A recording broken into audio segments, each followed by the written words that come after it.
All rise.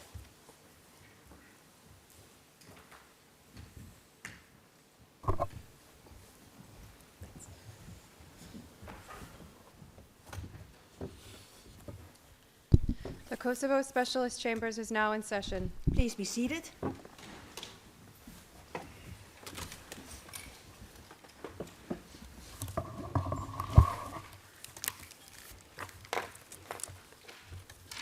Good morning and welcome. Court officer, can you please call the case? Good morning, Your Honors. This is case KAC BC 2020-04, the Specialist Prosecutor versus Peter Shala. Thank you, Madam Court Officer. Okay, on my right-hand side, the Specialist Prosecutor's Office. Who is present today? Good morning, Your Honors. Good morning, everyone inside and out of the courtroom. The SPO is represented today by Gaia Pergolo, the Associate Prosecutor, Line Pedersen, who is our case manager, Federica Genovesi, who is our SPO intern, and myself, Cezary Michalczuk, SPO Prosecutor. Thank you. Thank you. Victims' Counsel, you have the floor. Good morning, Your Honours. I'm Simon Laws, counsel for the victims in this case. Thank you. And on the left-hand side, the defense team, Mr. Thank Gillison. you very much. Good morning, Johanna. So we are here with Mr. Shala and Mr. Jean-Louis Gillison. We are here with Mr. Ediawi, Mrs. Leto Kariolu, Janet Petrovica, Juliet Hilly, and Judith Kolb. Thank you very much. Thank you, Defense Counsel. And good morning, Mr. Shala. Can you confirm that you can hear me well?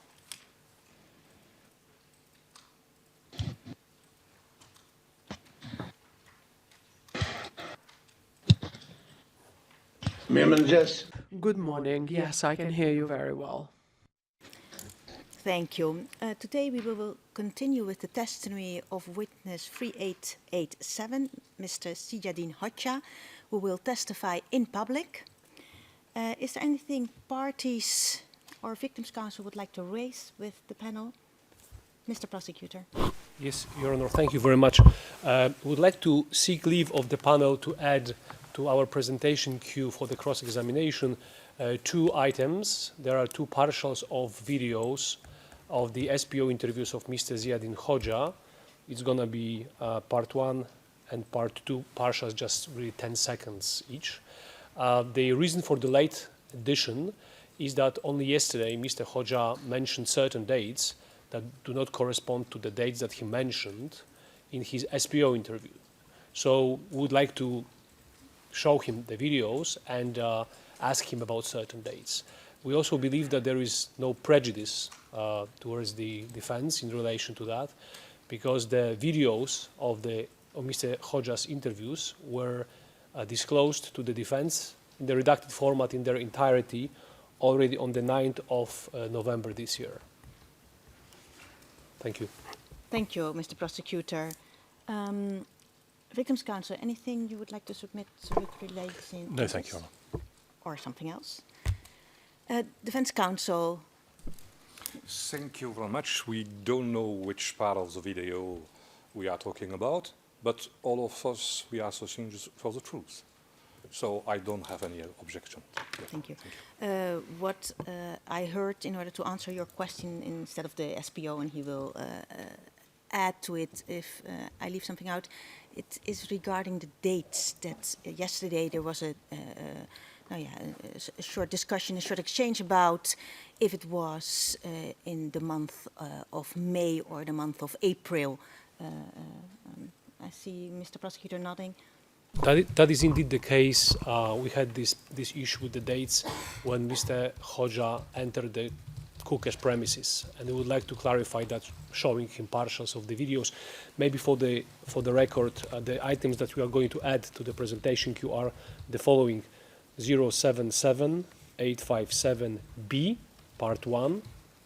It's going to be partial. And the second item would be 077857B, part 2, also partial. Yes. And from the top of my head, this is disclosure package. You sent it Saturday 192. Huh? Should be, yes. Yes. Okay. We will take a decision on this later on, but we have noted it for now. Thank you, Mr. Prosecutor, and thank you to the defense. Anything else to raise? No, nothing. Good. Yes, we will now proceed with the testimony of witness 3887. Defense counsel, I remind you for the need for open questions. And with regard to time management, I noted that you used 3 hours and a quarter, and that you yesterday informed us that with a generous estimation you would still need an hour. We take it from here, it's noted, and we will issue now the witness in. I see your colleague standing. Please, you have the floor. Thank you, Your Honor. Just on housekeeping matters, since we are mentioning addition of items, we also sent an email to request the addition of a couple of items to conform to Your Honor's instruction of yesterday. That was noted, and that point we will discuss after we have looked at I think, if I counted well, the 8 excerpts of video still to go. Then we will go into that too. Thank you. Good. Madame Kortersje, can you usher the witness in?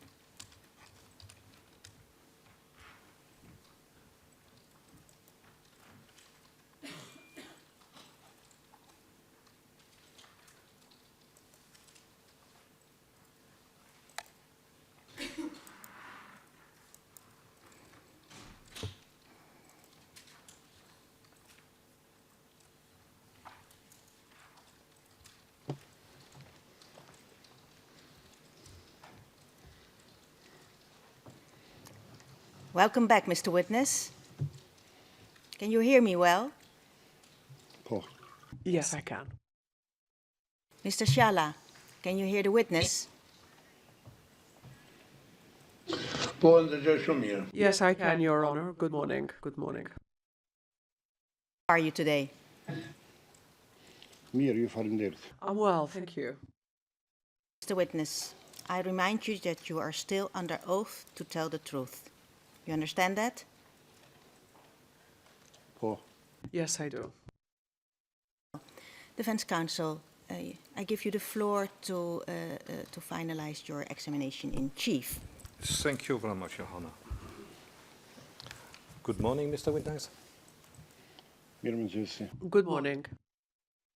So, with your leave, Your Honor, I would like Mrs. Court Officer. Good morning, Mrs. Court Officer. Displays on the screen not the first excerpt we announced. I think we could skip it because it was just to prove the continuation. So the first excerpt was 0 to 7 seconds, I think, so we don't need it anymore, I think. And we can go to another excerpt, ERN 078252-01, and to show the excerpt from 8 seconds until 2 minutes and 30 seconds. Thank you very much. Okay.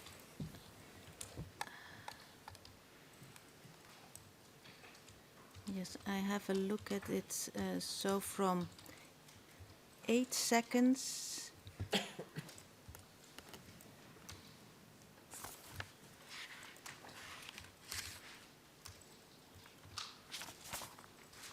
Okay, till 2 minutes and 30 seconds.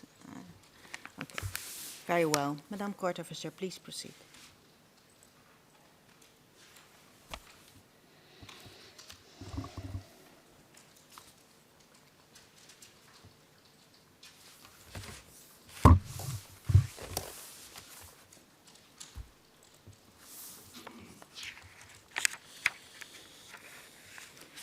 I saw that in your filing you gave a much longer proposal with regard to, and thank you for making that shorter because it's kind of repetition. Yes.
2:30, wasn't it? Yes. Mr. Gillison, you have the floor. Thank you very much, Your Honor. Mr. Witness, did you film this video? Yes, I did. You filmed this excerpt of the video? This recording was made on the 2nd of June 1999. Yeah. And when, where did you film this excerpt? As a matter of fact, it is in the office of Latif Feyzullah. It is inside the factory. Is it the place where you sleep? No.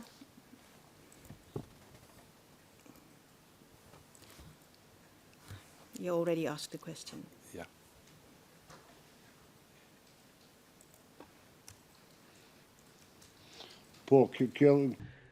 Yes, this room, as I mentioned earlier, I also used it to sleep in. There were 3 beds, but there were 4 of us using it to sleep in there. Yes, I would like to know, was it a small room? What can you describe? We have some vision of the room, but not a full one. I would like to have some information about the area.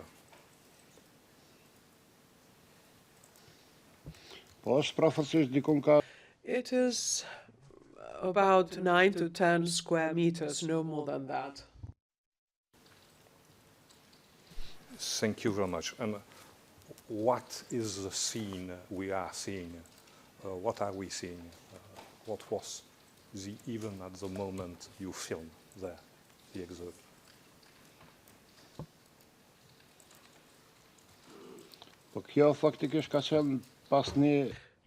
This was after quite a tiring day and also a bad day after the funeral of the martyr Abdurrahman Gardeli. And in the evening, it just so happened that we all met and then we all spent time there together as friends. And as an Albanian saying says, brave men are not to be, the lives of brave men are not to be lamented, but to sing songs to. Was it common for you to gather and sing during the evening?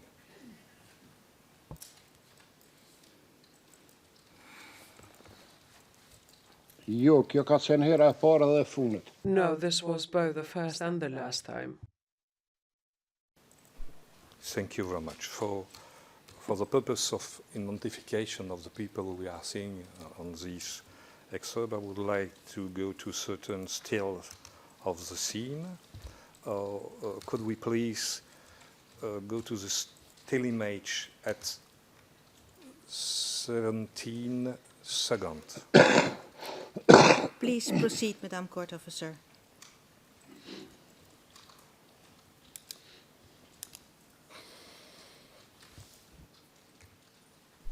Thank you very much. Thank you. Mr. Witness, who is the man we are seeing on the left? The person at the left is Latif Feyzullah. Thank you. And who is the man in the middle? That man is Shefki Abdullahi. Who is he? That is Ismet Thaci. And do you know to which unit this person belongs to?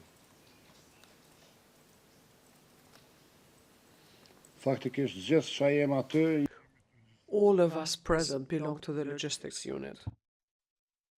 Much. Could we please move to the still image at 30 seconds? Please proceed, Madam Court Officer.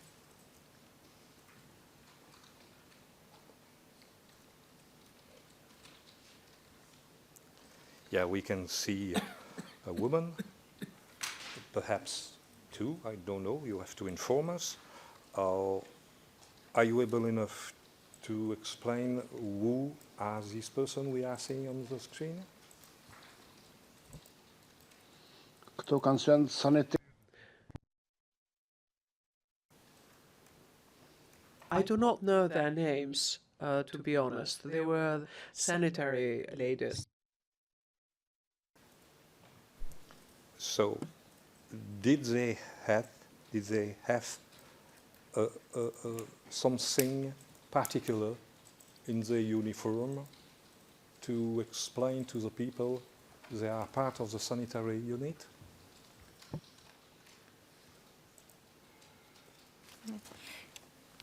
Can we clarify what a sanitary unit or sanitary ladies means? It's not clear to me. Is it possible for you to explain this idea? faktikisht janë motrat medicinale që So they are the nurses who gave the first aid to the soldiers, whoever needed their first aid inside the metal factory. So medical personnel. Medical personnel. That's why I understand too. Okay. Yeah. Yes.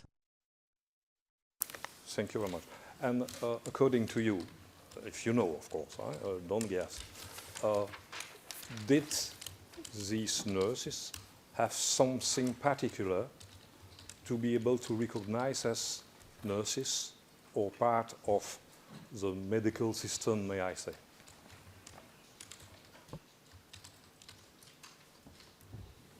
po në kohën faktikisht kur nuk kanë pas When they didn't need to intervene anywhere, they were wearing the uniforms, but otherwise they were wearing the white coats.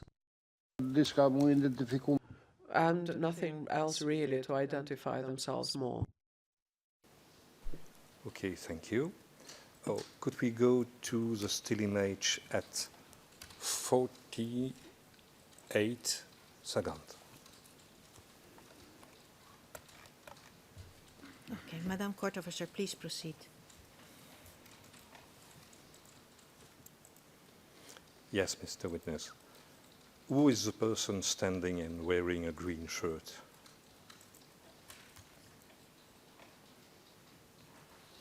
kjo është Xhamshid Sheri That is Jamshid Sherimi. And do you know which unit he belongs to?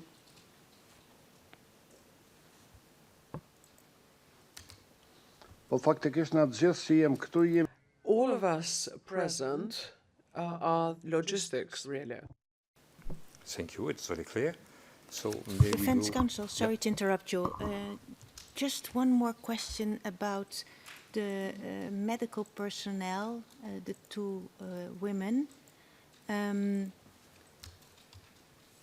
The uniform they were wearing, the military uniform they were wearing,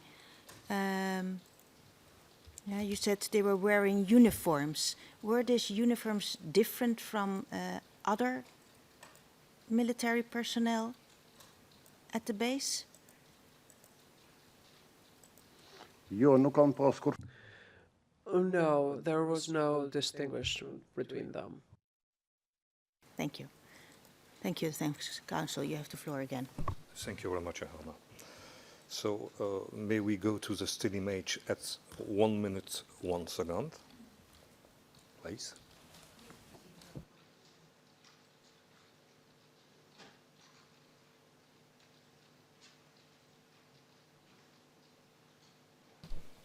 Mr. Witness, who is the man with the beard and wearing a black T-shirt?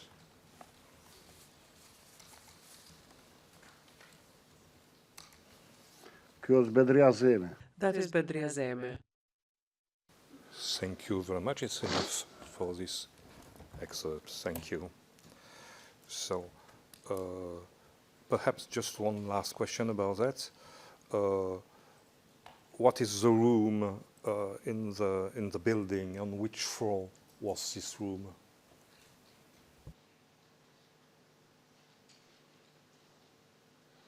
ka qenë kati për dhejës That was the ground floor.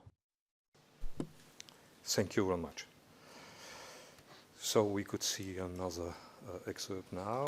I would like to have on the screen the video ERN 078252-01 and show the excerpt from 2 minutes 30 until 3 minutes. Yeah, 3 minutes and 0 seconds. Before we proceed to that, Defense Counsel, with regard to your last question, I would like to ask a follow-up question just to have it on record to understand where we are talking about. You said the ground floor, and the ground floor of which building?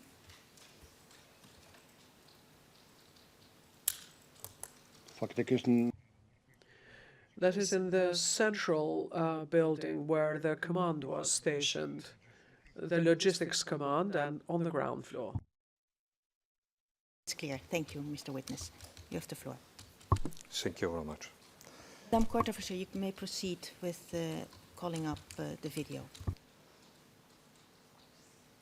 And the corresponding transcript pages are ERN 078252-01-TR-ET at page 1 for the English version, and for the Albanian version it's ERN 078252-01-TR at page 1.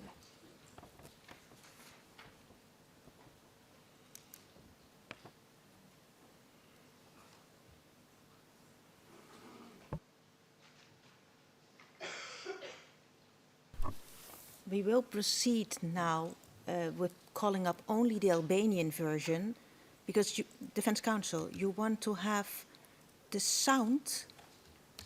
What's the reason to call up the... No, it's just to be able to identify the man and the person who is speaking on this image. Yeah, because we cannot have three images on the... We have two images on the screen, and you also called for the English one.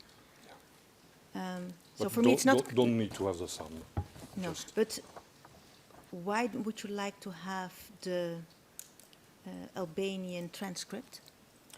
It was just to provide the information, the full information, to be clear. Then we keep it to the video. Yeah, absolutely. Madam Thank Court you. Officer, you can pull down the transcript.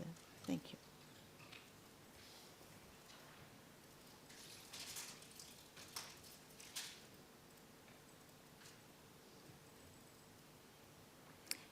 Defense Counsel, we can now start with the video. Until when do we have to? When can we stop the video? Maybe you already said it, but just for my information. Could be just 10 seconds in reality. Yeah. Okay.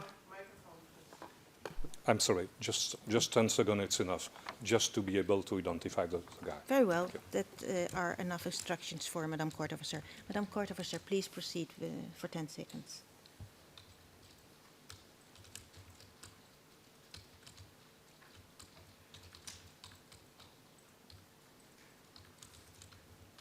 Thank you. Defense Counsel, you have the floor. Yes, Mr. Witness, are you able enough to identify the person who is standing behind the men who are sitting at the table? Who? Sorry, Defense Counsel. Who should he identify? The men we are seeing just on the screen. Just on the screen? Oh, the back. Whose back we are seeing?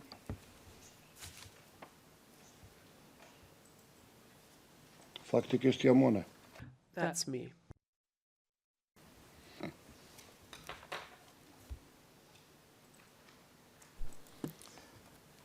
So we could go to another excerpt. This is the same video, and this is the excerpt 6 minutes 9 seconds until 6 minutes 46 seconds. Thank you, Madam Court Officer. Please proceed.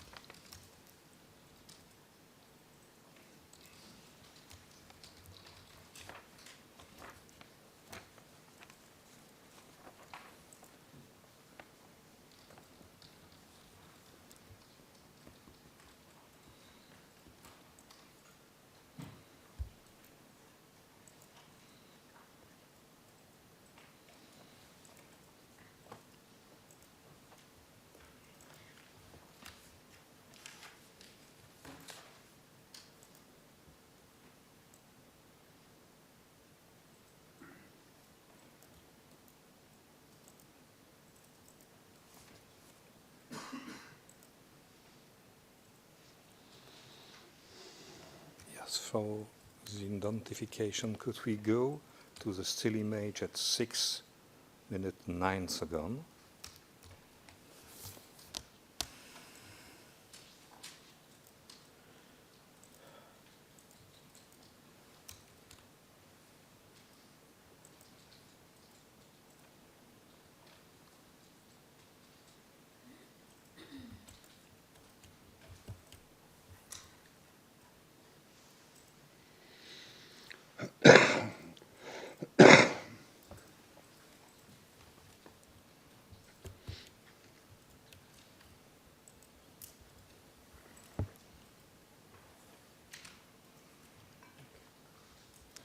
Yes, Mr. Witness. Are you able enough to provide us the name of the man we are seeing on the screen?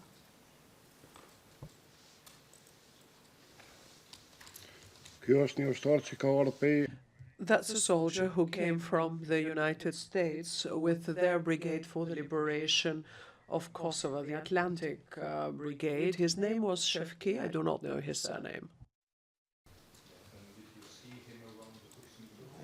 Mike? And did you see him around the Cooksmetal factory often?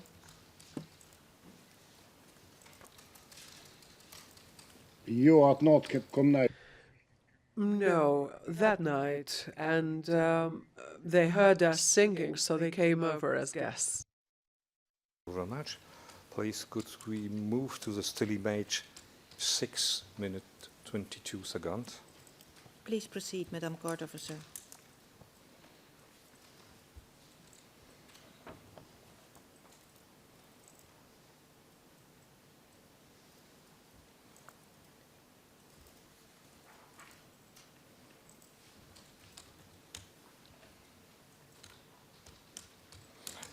So, Mr. Witness, who is the person wearing a black shirt and black beret we are seeing on the screen?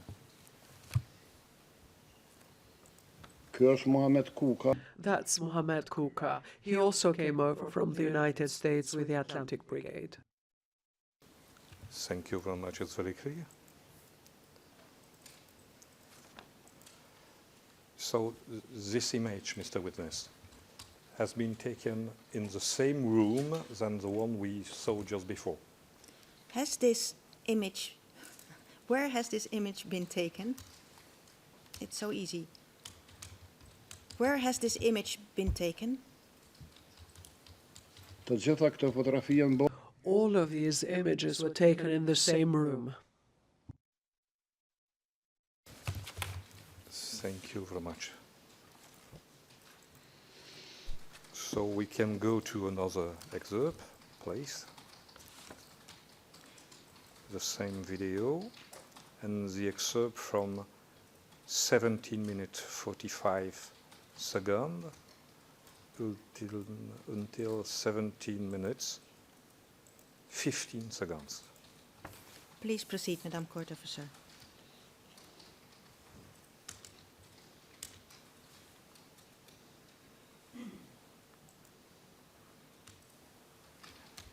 So, Mr. Witness, do you know who is this person? That's Shafet Abdullahi. Did you film this part of the video? Sorry, Defense Counsel. About whom are we talking? The men who were talking in front of us.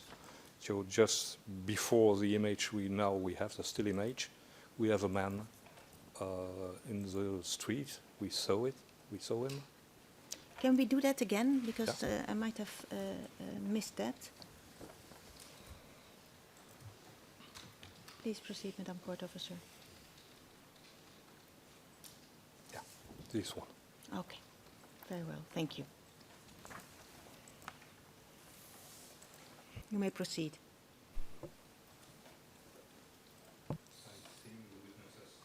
Has raised a hand. Mr. Witness, you have the floor.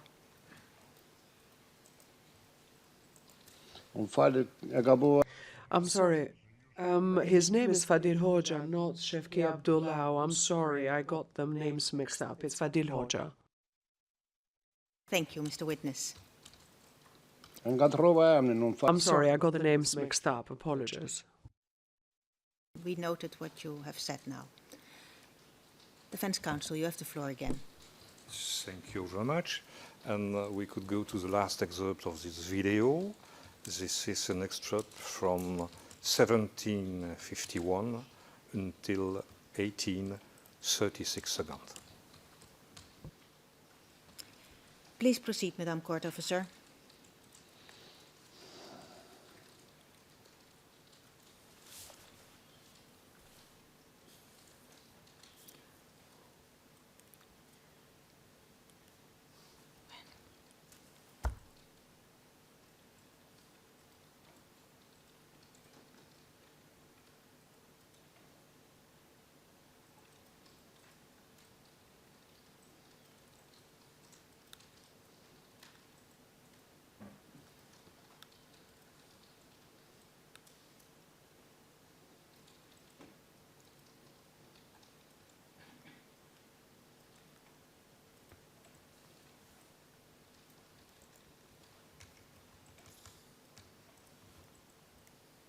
Thank you.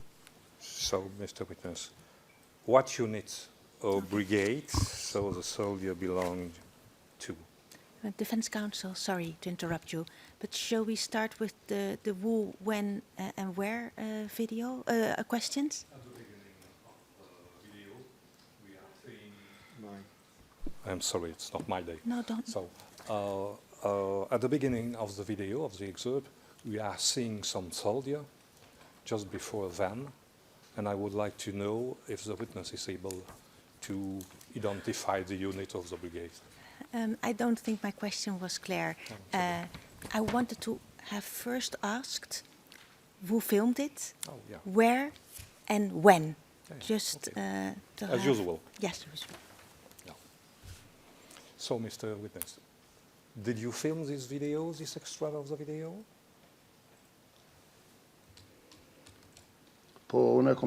Yes, I did. I was the one who filmed it. This excerpt of the video.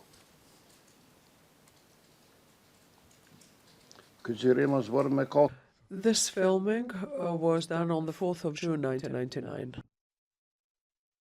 Do you have something in the video that provide you some information to be sure of this date?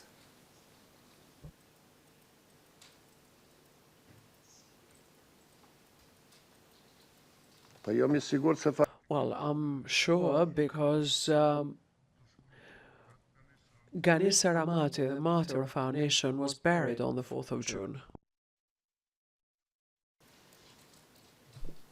And you have some detail to be sure this is this burial on this date?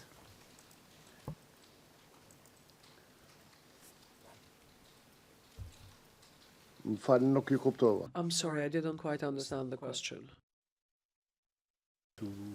To be sure of the date. And you explained it was a funeral of one person, but I would like to know if you have some details. You could explain us that it was a detail reliable with this burial and not another.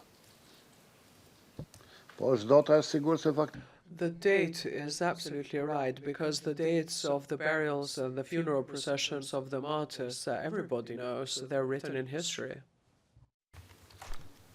So, okay, and we saw some soldier, and I would like to know which unit or brigade so the soldier belong to that accompanying the van we were seeing on the Defense counsel, before we proceed, I would also like to know the where. Where did you film this excerpt?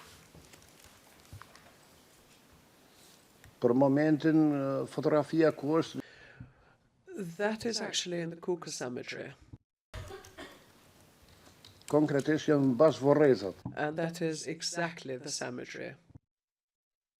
Seeing this soldier and the van on the road. Where is this road? Where was this road? Kjo mrena vorrezave. This is inside the cemetery itself.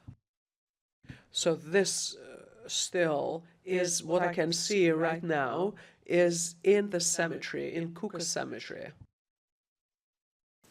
And now I would like to know what unit of brigade to the soldier belong to that are accompanying the van we will see on the image.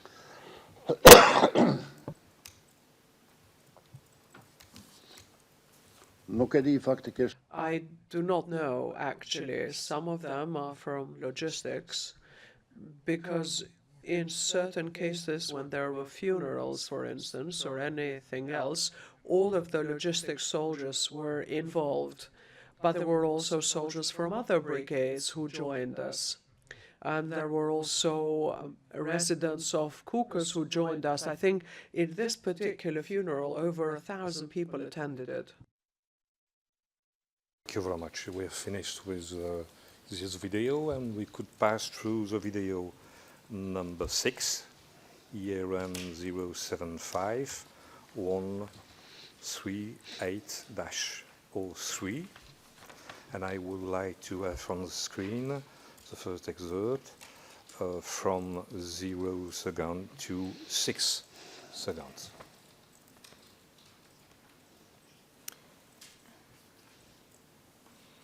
Okay. Yes. Let me see.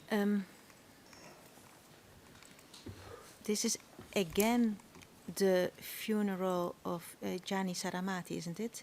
Are we not looking at a similar video as we have just seen? So a van, the blue van, and then the soldiers. The idea is to be sure of the date. We have some details in this excerpt, I think so, and to have confirmation of the date. That's the only purpose of this Okay, good. excerpt. It's a short one. Please proceed, Madam Court Officer.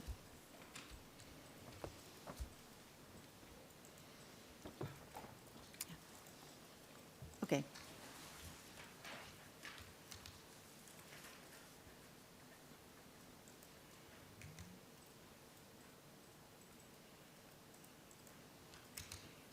Yeah, a little bit sure, I'm sorry.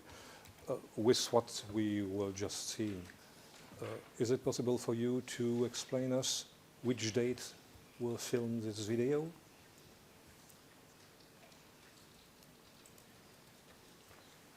Po ju thash është As I said, it's 4th of June 1999. This part of the video. po unë e kom Yes, I filmed it. Very much. We can go to another excerpt. It's 15 seconds to 44 seconds.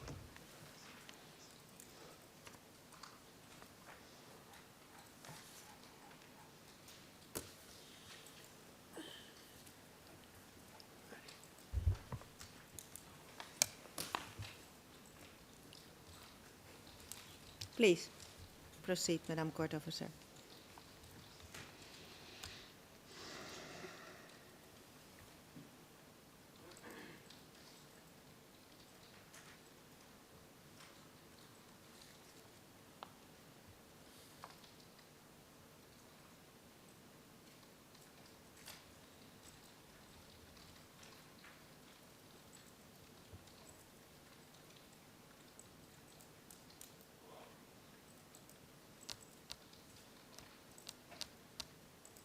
Thank you. Thank you very much. Did you film this video, Mr. Witness?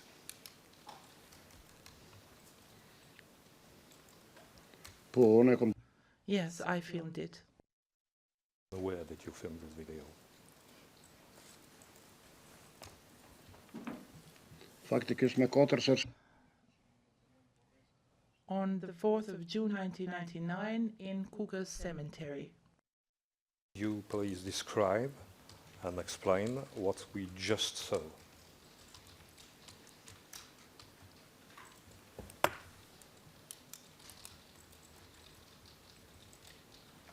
po faktikisht është para përgatitje për These are preparations for the funeral of the martyr. I don't know what else to say. Did you see the number of coffins?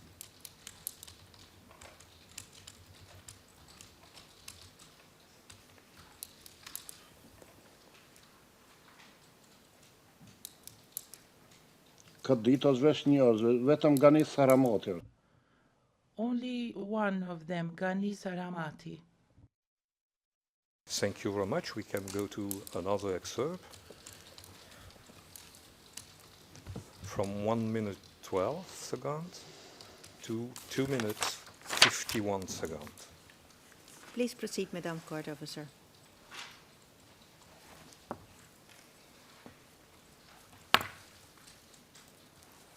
I would like to have the sound for this one, the corresponding transcript page. ERN 075138-03-TR-ET, page 1 for the English version. No, we would like the Albanian, because the translation will go from the Albanian to English. Yeah. But before you proceed, why do we need the sound? Oh, because we have a speech Yes. on this part of the video. And the purpose was to have it include. Yes, but if there's no, to be honest, there must be a specific need. We have had the need of a date, yeah, and I saw the point, at Of least course, in your case, the point you wanted to make, but to listen 3.5 minutes to a speech, No, a funeral speech, I mind. don't see the I will use stop. of it. I will stop when we Yeah. have a particular information, the identification of the person who is buried, and it was enough. Okay, okay. And you don't know exactly where that is set? I think at the beginning. That's why I let's hope. prefer to say Let's hope so. all the information. Good. And, yeah, and the Albanian version is ERN 075138-03-TR at page 1. Oh yeah, but we say it here at 1 minute 12.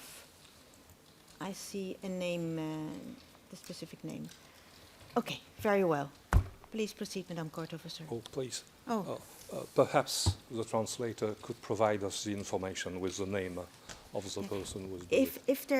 If there's sound, yeah, if there's sound, the defense counsel, it will be translated by the interpreter unit. That's super. Yeah. Thank you.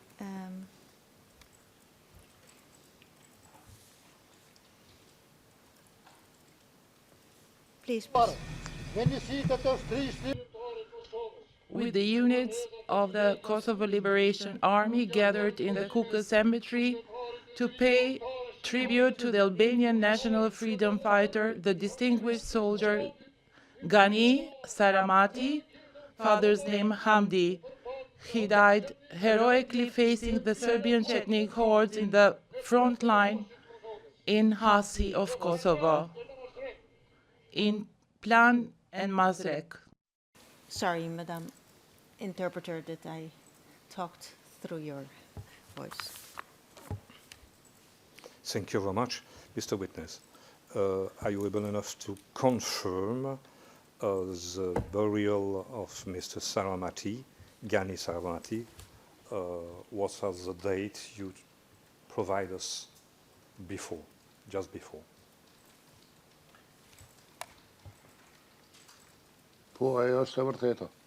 Yes, that's the truth. Who filmed this? Let's be open. I filmed it. All these recordings were made by myself. But every time we have to confirm that, Mr. Witness. That's the reason you are getting the same question over and over again. Defense counsel, you have the floor. Yes. I have a last excerpt. I don't really have a question about the excerpt itself. It's just to be sure that the last document we have in the video film by the witness, because just after the information we have on this cassette, it's about something what happened in Germany and no interest in this case.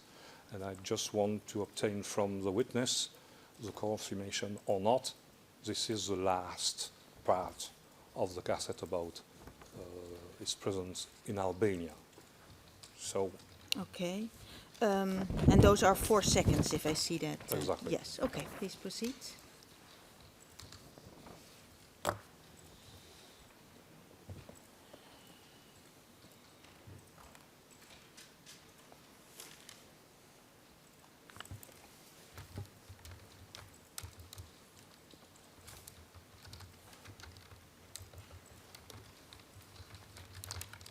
So, Mr. Witness, did you film this video?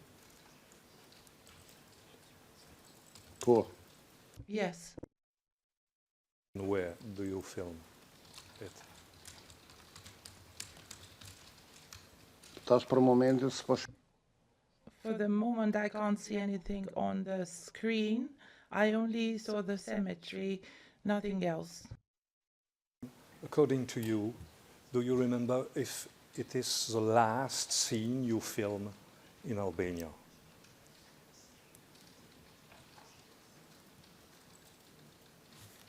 Po, faktikisht Yes, in fact, it's the last scene filmed in Albania. I did not film after this. Thank you very much. It's over with the video. But, Mr. Witness,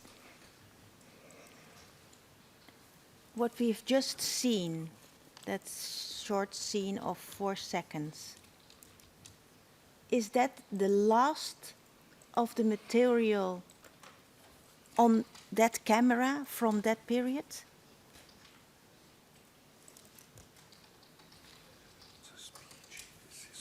Po, kjo është funi. Yes, this was the end. After this, I did not record with that camera. Okay. And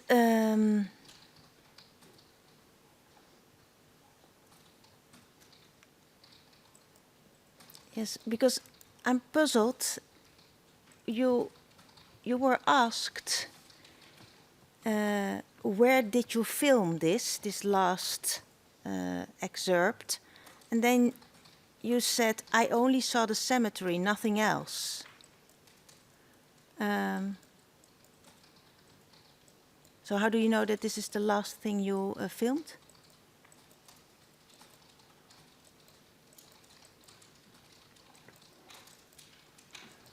Po e di faktikisht I know because during the last burial, I filmed all the graves of the 5 martyrs of our nation that we buried. They were all in a row. Okay, that is a little bit more detailed. Thank you for that. Defense counsel, you have the floor again. Thank you very much, Mr. Witness. Where did you go after these funerals?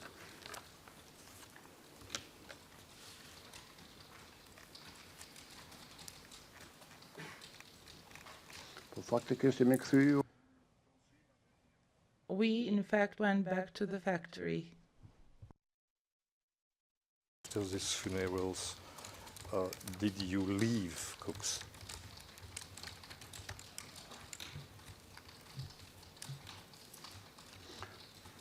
nuk e di saktësisht. I don't know how long exactly, but it was on the 6th or 7th of June that I left on orders of the commander. I went to Germany. Okay, that's very nice. Thank you very much. So I think we could go to the private session.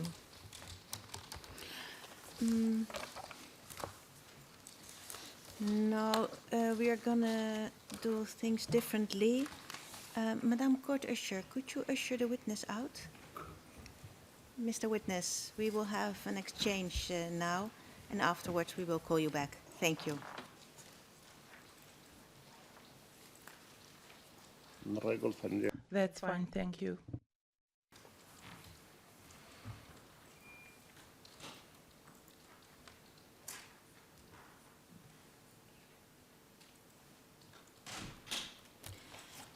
Very well. We can go into private session now. Madame Court Officer, can you bring us into private session?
Johanna. Just, No. Welcome back, Mr. Witness. Defense counsel. yes, just one detail about the third picture. I would like that we have a focus on the picture itself because there is some written information on the document. Very well. Defense counsel, you have the floor to continue with your examination in chief. Thank you very much, Johanna. So, Mr. Witness, we will show you some pictures, and I would like to ask some questions about this picture. The first one is ERN 0779-78-077982, page 1.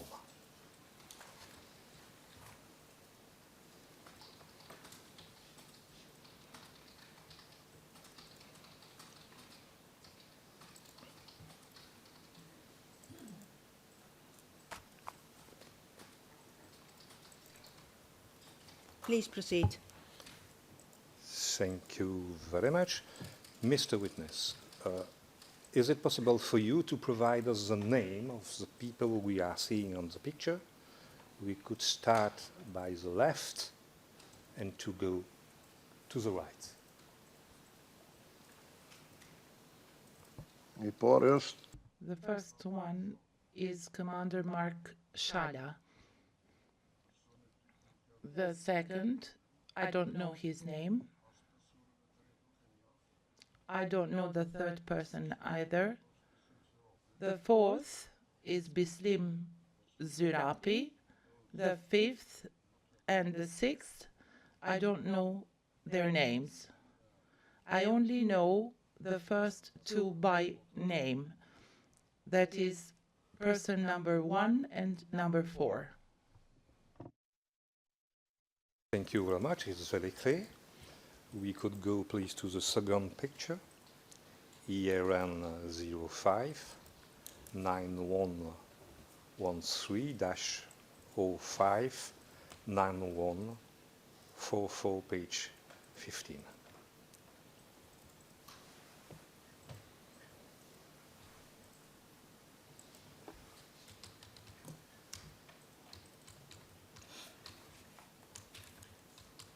Please proceed, Madam Court Officer.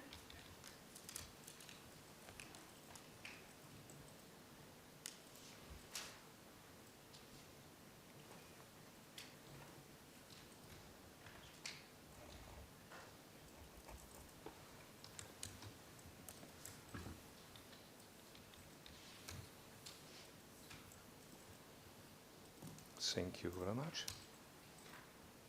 So, Mr. Witness, do you know this person? Did you met him? Did you meet him?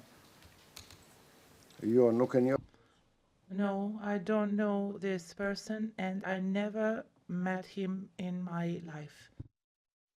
Thank you very much. With your leave, Johanna, we could go to the ERN 0591-13-05-9144, page 10.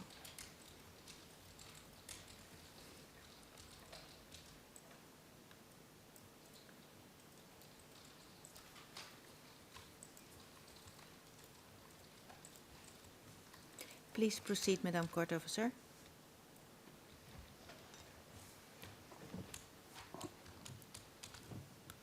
Mr. Witness, do you know this person? Have you ever met him? No, I don't. Yes, thank you very much. And then we have this last picture, TPS 01587. Please proceed, Madam Court Officer.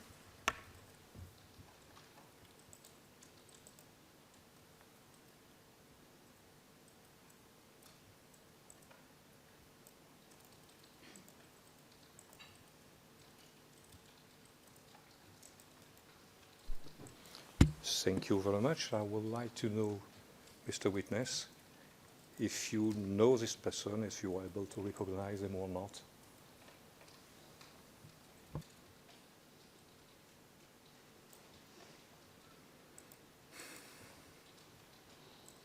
You're looking here. No, I don't know him. I don't know him. Much. So I think I've finished my cross-examination, Your Honor. I just have to thank the witness for his Okay. help.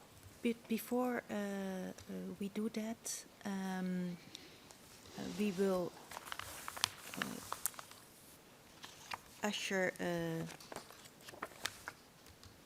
the witness out. Madam Court Officer, can you usher the witness out?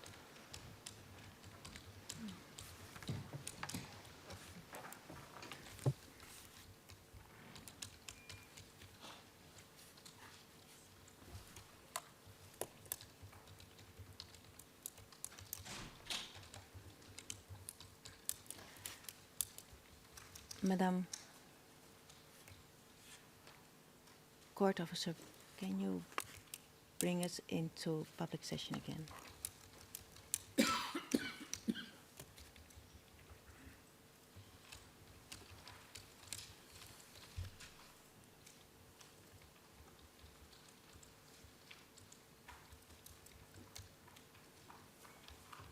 Your Honors, we are now back in public session. Thank you. The witness can be ushered in again. Thank you, Madam Court Officer.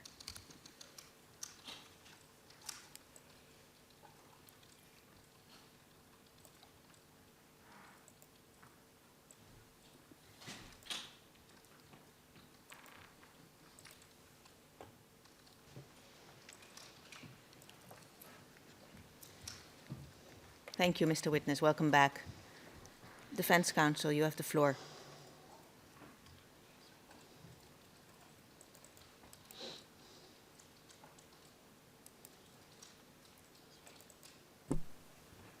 Thank you very much. So I was talking about cross-examination. I'm sorry, of course, I was talking about my examination.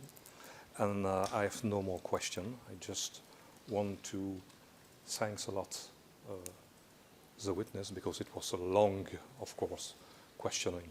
Thank you very much. I didn't tell you. Thank you. Well, yes, Mr. Prosecutor, it's now 10:30. I leave it to you. We can have a break now, and then you continue with your examination in chief. With your cross-examination, if any. Yes, Your Honors, we'll have questions in our cross-examination. We would prefer the break now. We could come back a bit earlier. As I said in the beginning of today's session, we made this request for the addition of 2 items, and actually my intention, of course, if Your Honors permit me to use those 2 items, I would start with them. In my cross-examination. Okay, very well. I can already say you then for now that we will allow for it because there has been no opposition by neither the party nor victims' counsel, and we also see no prejudice. So, and it was of course already disclosed. So, thank you. Yes, but then, because my question was not completely finished, normally we would have a break of half an hour. Would that suffice for the Special Prosecutor's Office? Of course, Your Honors. Very well. Mr. Witness, we will now take a break till 10 minutes past 11, and then we will continue with a cross-examination by the Specialist Prosecutor's Office. Yes. After that, we will, if there are questions from the side from Victims' Counsel, with his questions, and at the end, there might be some questions from the panel. Yes? So now, Madame Court Usher will usher you out, and we see you back in half an hour.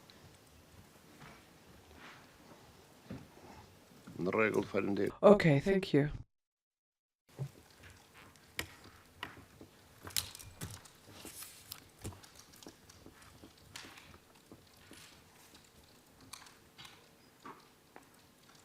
Thank you, Madam Court Officer. Then the hearing is adjourned. All rise.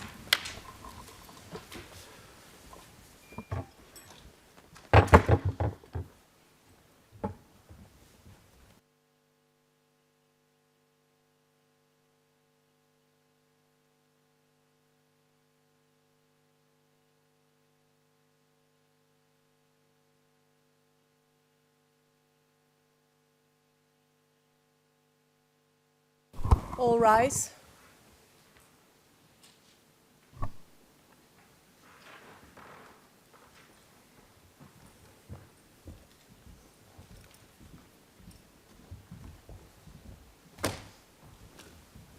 Please be seated.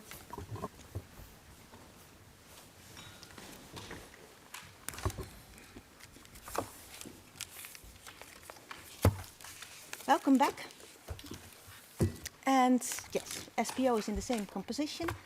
Very well. Also, that goes for Victims' Counsel. And here on the left-hand side, also the same people present.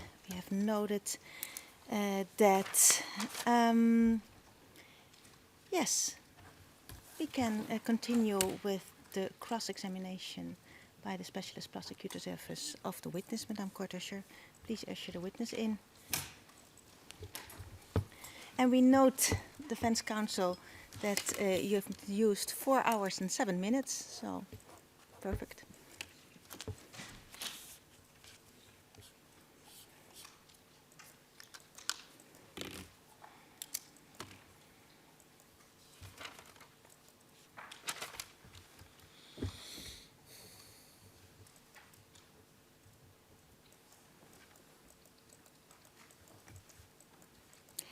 In the meanwhile, Mr. Prosecutor, how much time do you envisage to use for your cross-examination?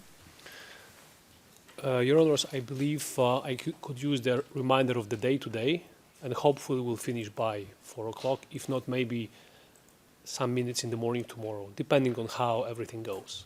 Okay, thank you.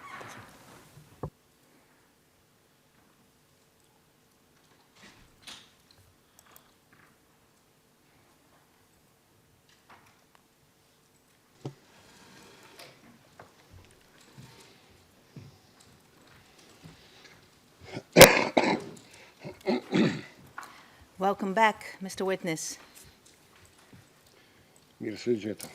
Thank you, Your Honor. I can see that you hear me well. I will check if Mr. Shala is hearing you well. Mr. Shala?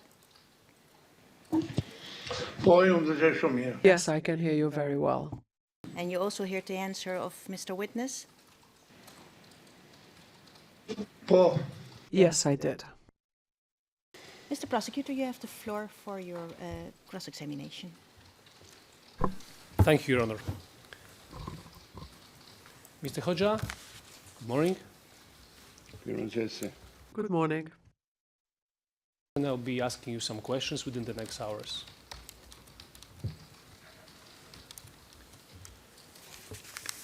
Mr. Hodja, yesterday, during your examination by the defense, you said that you arrived in Kukës on the 22nd or 23rd of April 1999,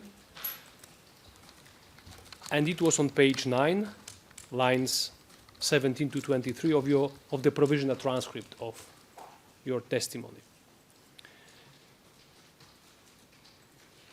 You said something different when you were interviewed by the Specialist Prosecutor's Office. You said that that date was 22nd or 23rd of May 1999, and I would like to clarify that date. To do that, Madam Court Officer, could you play one very short clip? The ERN is 077857B, part 1, partial. This is the part of your SPO interview, Mr. Hodja, where you talk about the days of your arrival in Kukës. So take a look at the clip and listen to what you yourself said in this regard. Court Officer, you may proceed.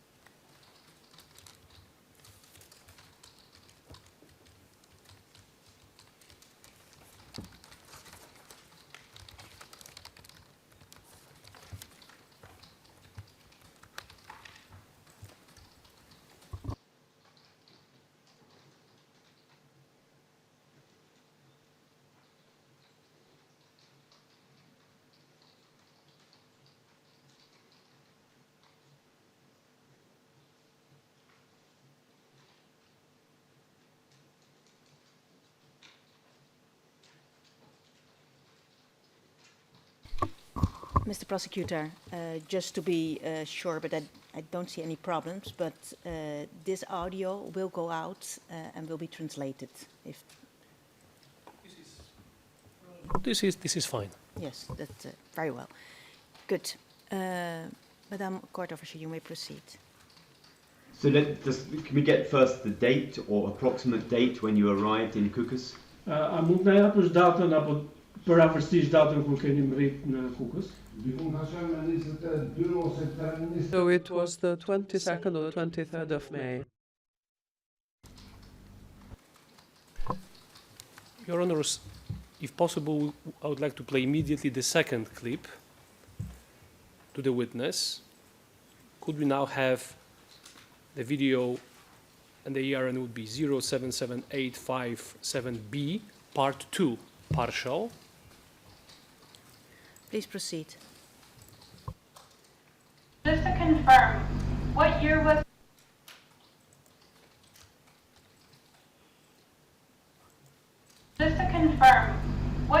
it when you, in May, that you arrived in Kukës? Desha të konfirmoj edhe një herë në çfarë viti mbrit. So I wanted to confirm again what year you arrived in Kukës in May 1999.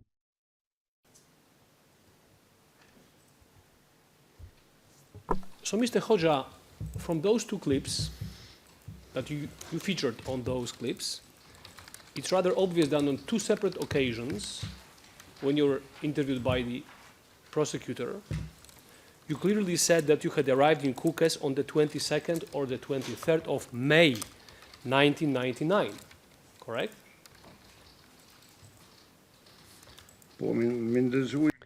Yes, I heard both video clips. The very first one I couldn't hear quite well as to the date of when I arrived, and the second clip I could hear really well, but it was a mistake. I made the mistake, by the way, and not the transcript, but it was my mistake, because as a matter of fact, all of these activities in the Kukës metal factory, even if every single day and the whole month was taken, I couldn't really arrive to the May dates, because from April or May to June, it's about 10 days that I spent altogether. And actually, I spent over 1 month and a half in the factory. So it was a mistake in the date I gave. The thing that surprises me, Mr. Hoxha, is that you didn't say that only once, but you said that once, and then an hour or so later, before the same prosecutor, you repeated the same date, 22nd or 23rd of May 1999. So is it your position now that it was April when you came to Kukës? Yes, I am sure it was April. You say to the prosecutor that it was May and not April?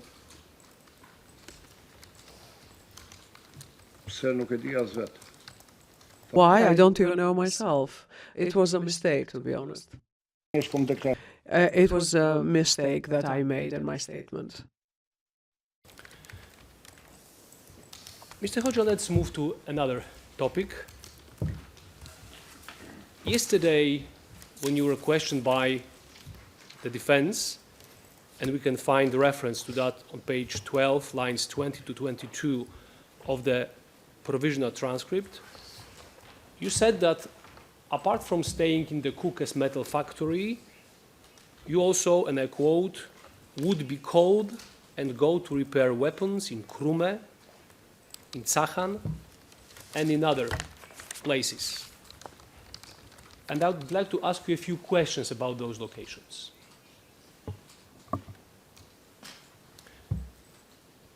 Madam Court Officer, could we pull up the document SPOE 00127 400? For what purpose, Mr. Prosecutor? Your Honor, I would like to show this document. This is the map of the Kukës area. The witness mentioned himself a few locations, and I would like him to mark them on the map in relation to Kukës, just to see and to comment on some distances between those locations. Please proceed, Madam Court Officer.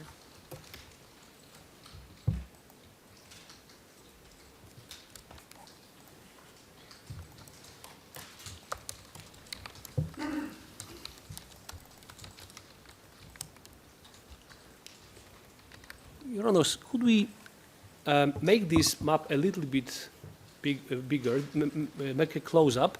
Kukes should be somehow in the center, and upwards we should see the location. One is Krume up there. But now we lost Krume. We lose Krume, we've got to scroll down a little bit. We've got to, or scroll up in this case, excuse me. A bit more, a bit more. Yes. Yes, here is fine, yes. Mr. Hoxha, could you please circle for us with the pen that I believe will be provided by Madam Court Usher? Could you circle Kukes? Make a circle around that place.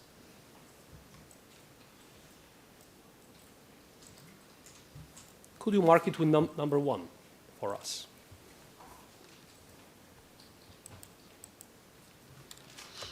Thank you. Do you see on the map the location of Krume that you mentioned yesterday? And could you, if so, could you do the same, namely to circle that location?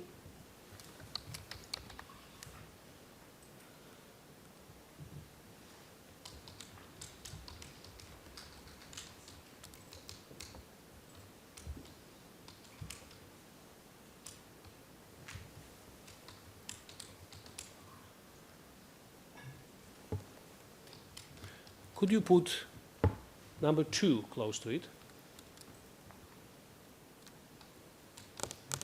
Do you see on this map also the place called Zachan that you mentioned yesterday? If so, please do the same, namely circle the location and put number 3. Thank you very much. Mr. Hoxha, from your testimony of yesterday, and I'm referring to page 13, lines 1 to 4 of the provisional transcript, the reason why you were going there was, and I quote you, to pick up the weapons and bring it to Kukes to repair. However, if there was no major defect, then you would stay there on site and repair them on the spot. Is that correct?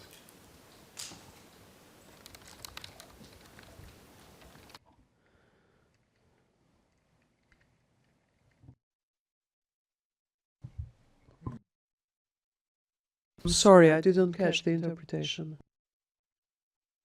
According to your testimony of yesterday, and I quote it, the purpose of going there was to pick up the weapons and bring in to Kukes to repair. However, if there was not a major defect, then you would stay there on site and repair them on the spot. Is that correct? Yes, that's what I've stated. Mr. Hoxha, how are you going to those locations, Zachan and Krume? By what means of transportation?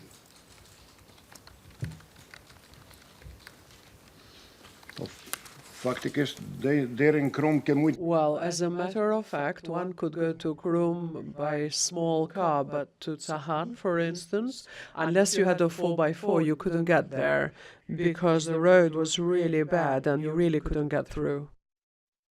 But up to Krum, one could use a small vehicle, but not to Zachan, because you really needed a 4x4, a jeep. Let's discuss trips to both locations one by one. So let's discuss Krume first. What is the distance between Kukes Metal Factory and the Krume, the location that you were going to?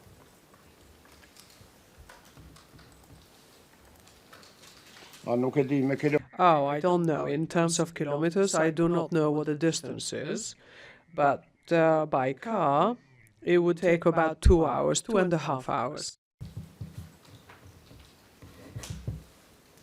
You mean 2 hours going just there, one way, from Kukes to Krume? Is that what you are saying? Yes, one way, because the road was very bad, so you couldn't really drive that fast.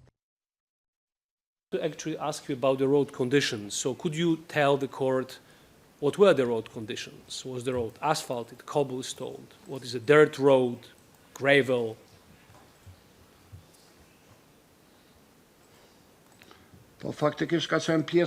Actually, partly so. So there were some parts that were asphalted, some were not. The roads, in a way, were destroyed. You couldn't really speed up through those roads.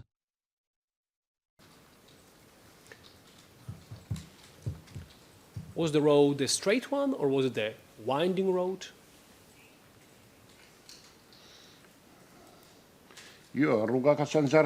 No, it was a winding road, and one can see this from the map, I think. Road go through the mountains, or partially through the mountains, or was it a flat terrain? How could you describe it?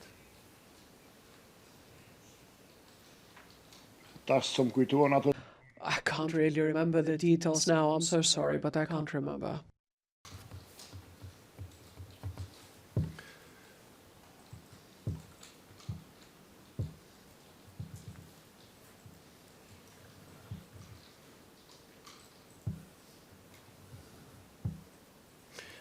You said that it was possible to reach the location of Krume using a regular vehicle and not a 4x4 vehicle. Is that your evidence? Yes, that is my evidence. Witness, I would like to refer you to the testimony of your superior in the claim, Mr. Mark Shala, who gave testimony before this court on the 24th of October 2023. We don't need to pull up this. I'm going to just read a very short part. On page 3014 of the transcript, Mr. Shala had the following exchange with the asking prosecutor. Question: how long did it take to go to Krume from the Kukes factory? And the answer of Mr. Shala was, the road conditions were difficult. The roads themselves were dilapidated, so one would usually go on a vehicle, for instance, a Jeep, a 4x4, because the smaller cars wouldn't make it. So Mark Shala was not mentioning really a regular vehicle. He said that the location in Krume could be reached only by 4x4 vehicle. Do you agree with Mr. Shala, or do you still maintain that you could reach that place using a regular car?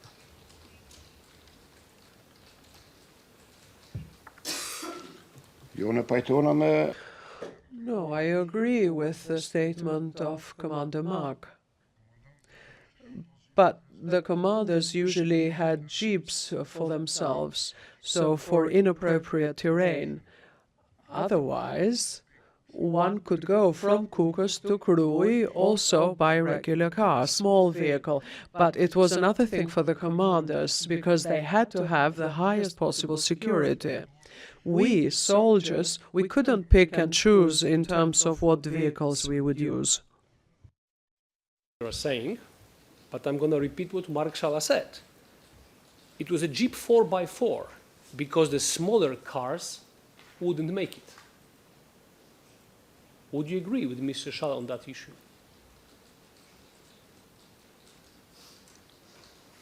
I agree with Mr. Shala, but with a 4x4, we would need primarily to get to Tsahan, not to Krum.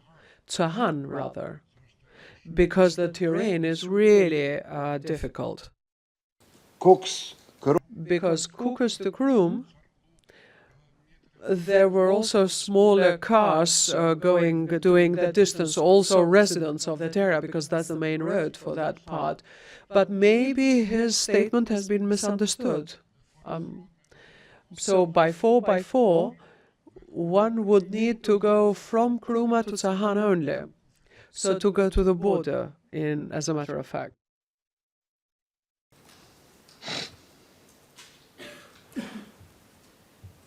Mr. Hoxha, during your stay in Kukës in 1999, how many times did you go to Krume?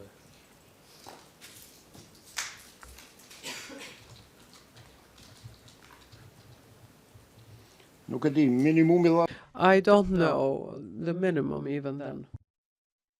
How many? Minimum 10. Sorry, I misunderstood you.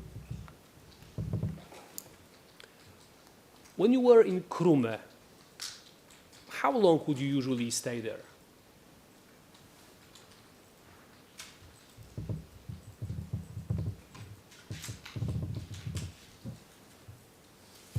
Nuk kom përkthim. There's no interpretation. Po mrena ditës faktikisht jemi Well, a day trip, so we would go back to Kukës. So 2, 3 hours, 4, and then we would go back to Kukës.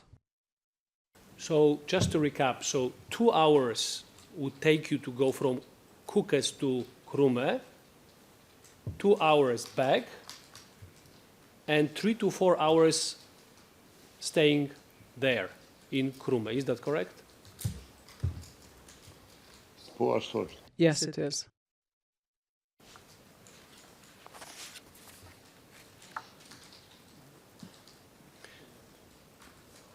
When you were taking weapons with you to Kukës to repair from Krume, would you also yourself return it to Krume after it had been repaired?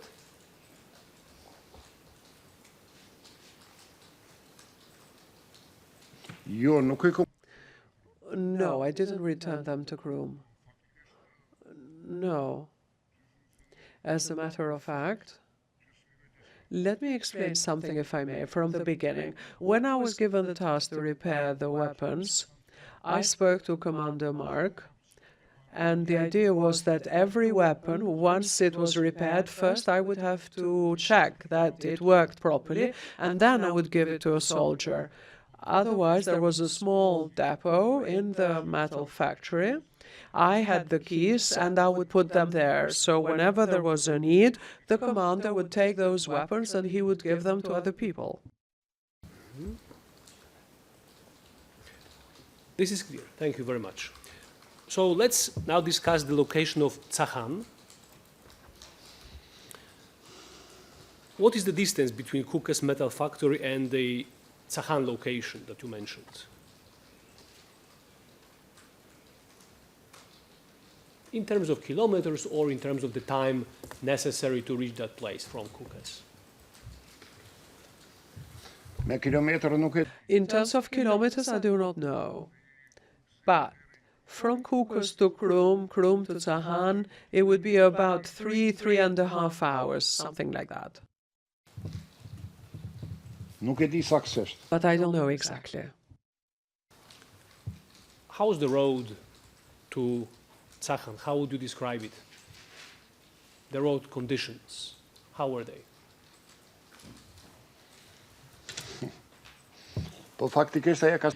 Well, actually, that was a mountainous road, so it wasn't like it was asphalted or anything. It was like a mountainous road.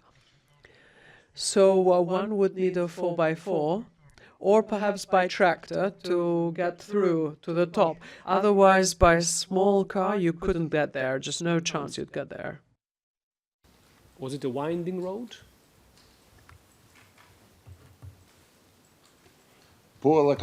Yes, and it was very narrow. 2 cars, if they would meet each other at other end, they just wouldn't be able to pass through. There was only one place in the middle where one would actually just go in a sort of a lay-by and allow the other car to go through. Otherwise, it was extremely narrow. Was it a dirt road, paved road, asphalted road?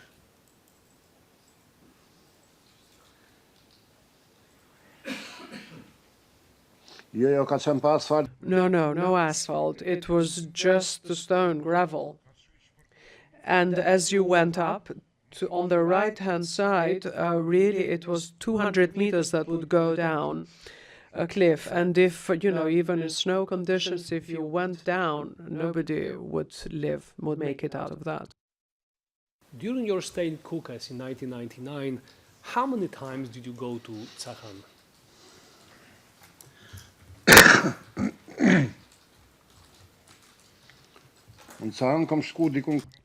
I went around 4 to 5 times to Tsakhan.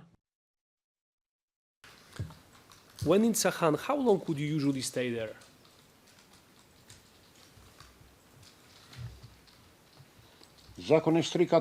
Generally 3 to 4 hours, and then I'll go back.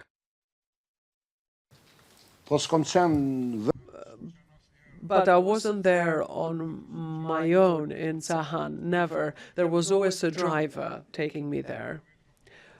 I didn't dare drive through that road myself. Although I'd been driving for over 30 years, I just didn't dare drive on that road. It really was very dangerous. Happened that you ever slept in Tsakhan? No, that has never happened.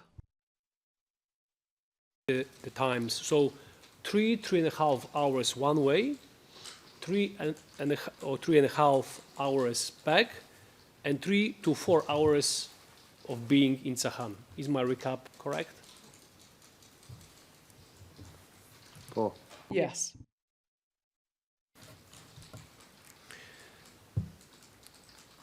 Mr. Hoxha, on page 12, lines 20 to 22 of the provisional transcript of your yesterday's testimony, you said that apart from Krum and Tsakhan, you would, and I quote, would be called and go to repair weapons also in other places.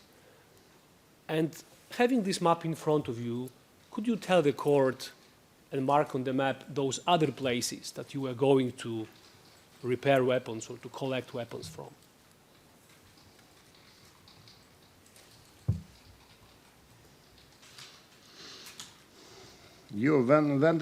No, not other places. I didn't go to repair weapons. I didn't go to other places. The other places, the idea was to supply them with weapons, but I didn't go for that. My colleagues went there with the weapons, and they supplied those fighting stations with weapons. Whatever the reason, let's forget about supply or repairment of weapons, but you yesterday yourself said that in the part that I quoted, that you are also going to other places. So my question is naturally, what are those other places you were referring to yesterday?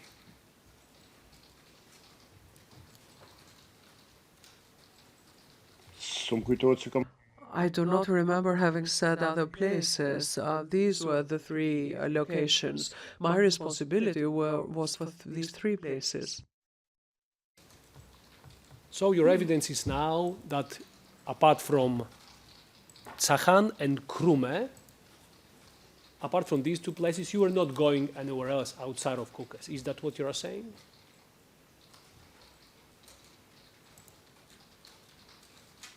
To repair weapons? No, I didn't go outside Kukës, Krum, and Tsakhan. My question also dealt with other reasons. Did you leave Kukës to travel to other locations for other reasons? And if so, what are those locations?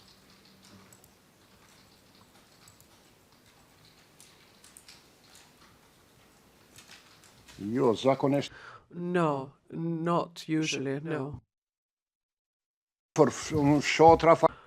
I mean, close by in villages around Kukës, yes, I have been there, but not farther than the villages around Kukës, because, for instance, one day we were visiting the families of the martyrs, and this was in the villages nearby, and there were refugees there.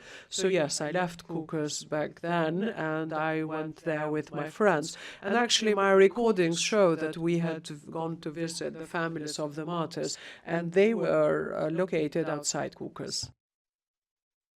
Mentioned on the map. Ja. Sunt kujtohen. No, I can't remember. Në fakt po sunt kujtohen is I'm sorry, but I can't remember 24, 25 years ago. The 24, 25 years have passed now, and I can't remember villages around Pristina now, where I was born, let alone villages of Kukas. I don't know how much you understand what I'm saying. Get that. You mentioned those small villages around Kukës. On how many occasions did you go to those small villages?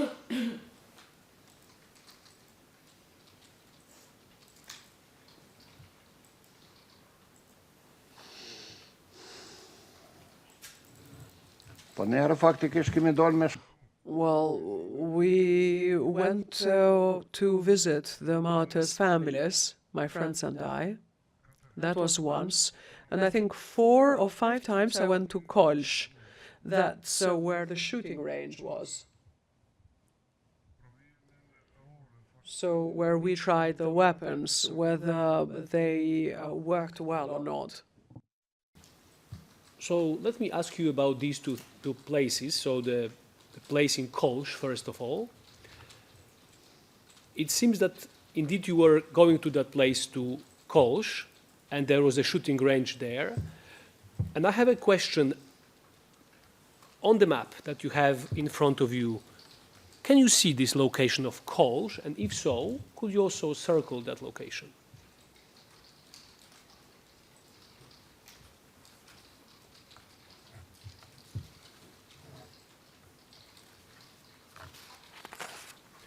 Could you put number 4 next to it, please?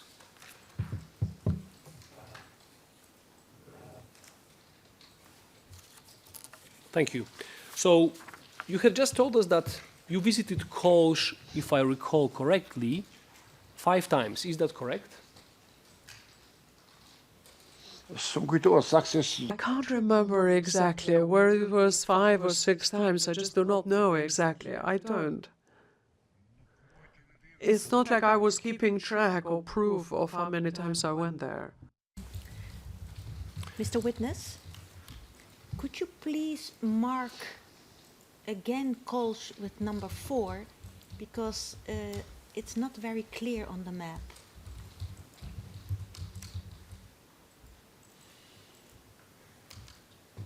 Thank you. Please proceed. Thank you. Mr. Hoxha, what was the reason why you were going to Kolsh?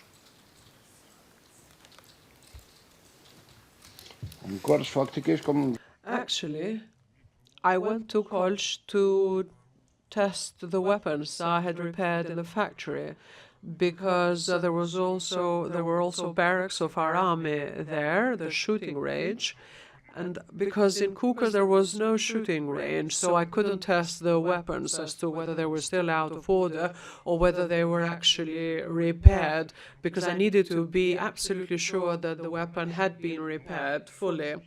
And I didn't want to hand over a broken down weapon to a soldier unless it was absolutely working correctly. Well, that every time you repaired the weapons, you were then going to Kolsh to test it before this weapon was handed back to the soldiers? Is that your evidence?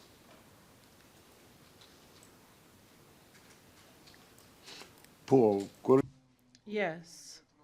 When there were 20 or 30 or 40 weapons, I would load them on a jeep or a truck.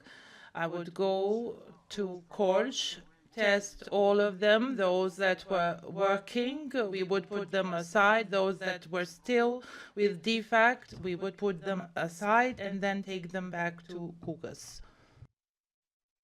Kukas and Kolsh, in terms of kilometers? Or in terms of the time that was necessary to get there? I don't know in terms of kilometers. In terms of time, it wasn't more than 1 hour. And what was the road? What is in a good condition, bad condition, similar to the one taking you to Krume, similar to the one taking you to Tsakhan. Po pjesë faktikisht ka qenë pjesë. Well, it was partly with asphalt, partly damaged. In general, not in good condition, not as they are today. When you were going there to that location of Kolsh, how much time would you usually spend there?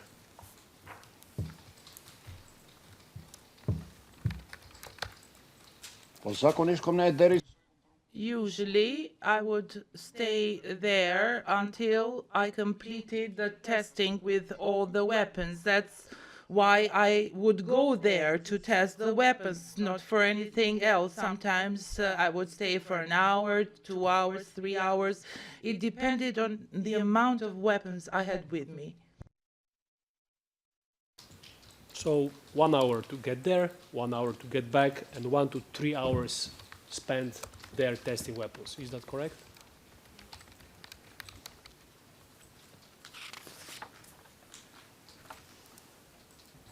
On rregull. Yes, that's correct.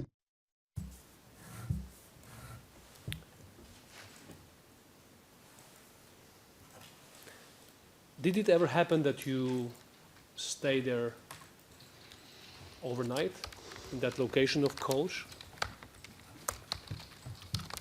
Jo nuk ka ndodhur asnjëherë. No, that never happened.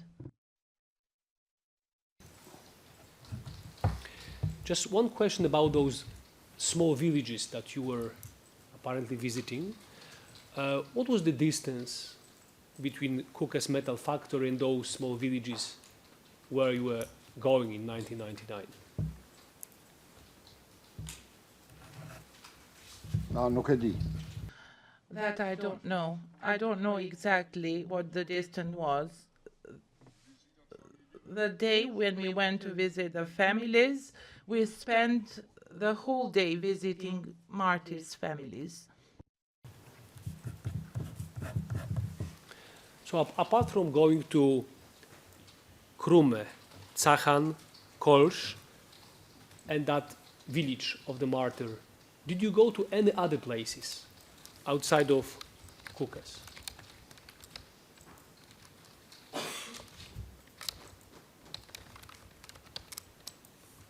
Po nëse llogaritni jashtë.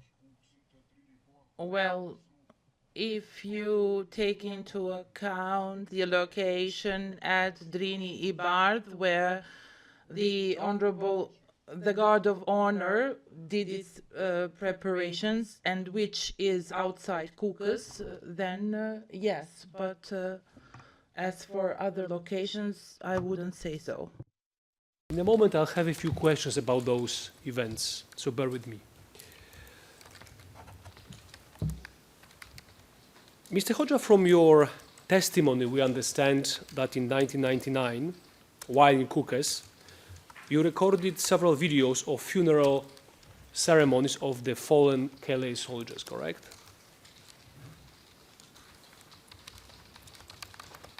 Correct. Yes, correct. A number of occasions that you were the one filming those ceremonies. Is that correct? Yes, correct. Tell the court, because maybe I did not understand it properly yesterday and today, in how many ceremonies in total, how many funeral ceremonies did you personally attend?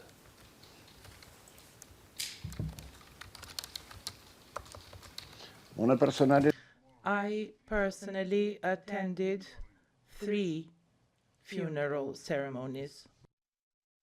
Are you talking about these 3 funeral ceremonies that you discussed yesterday and also today with the defense? Are these those funeral ceremonies? Yes, those are the ones. Any other funeral ceremonies which you were not filming at that time in 1999? No, I didn't.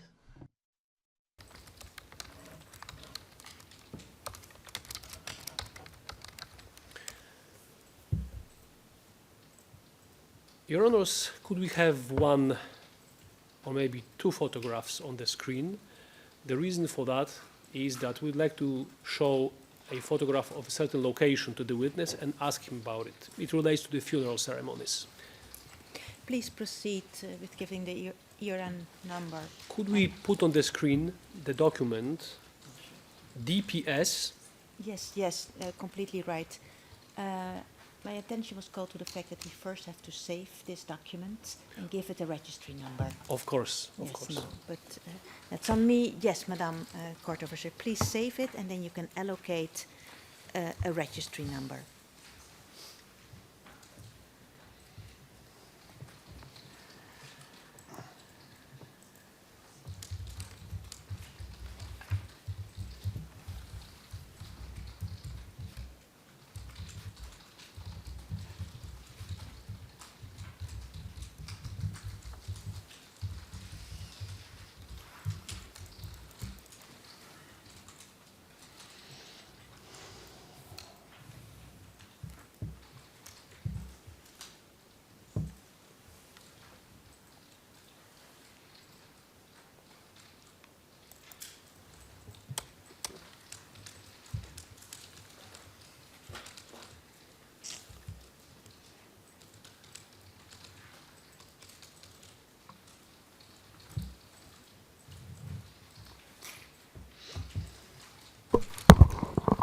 Your Honors, markings made by witness W03887 on ERN SPOE 0012740 will be assigned registry number REG 00991.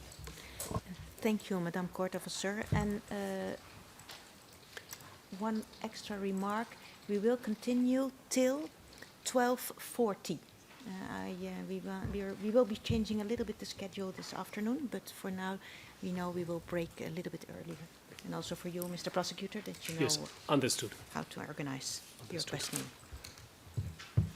May I proceed, Your Honor? Yes, you may. Madam Court Officer, could you pull up the following document, DPS 00159 to DPS 00161? And let's take a look at page number 1. Please proceed.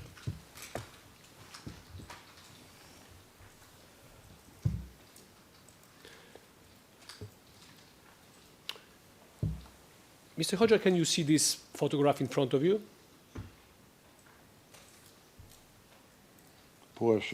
Yes, I can see it. Your testimony of yesterday, and I'm referring to page 81, lines 13 and 14, you said the following thing. This is, speaking about the cemetery in Kukes, this is on the road between Kukes to Krume, the road to the cemetery. It is the main road. Could you possibly locate on this map the location of the Kukes cemetery?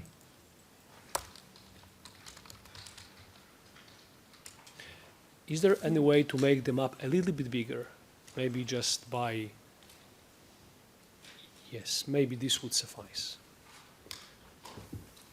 Could we lower it down? Yes, this way.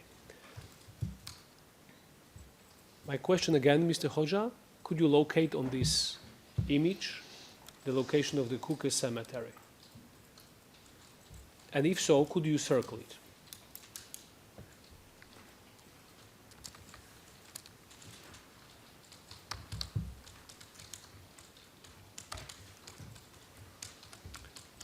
Thank you. Could you put number 1 next to it?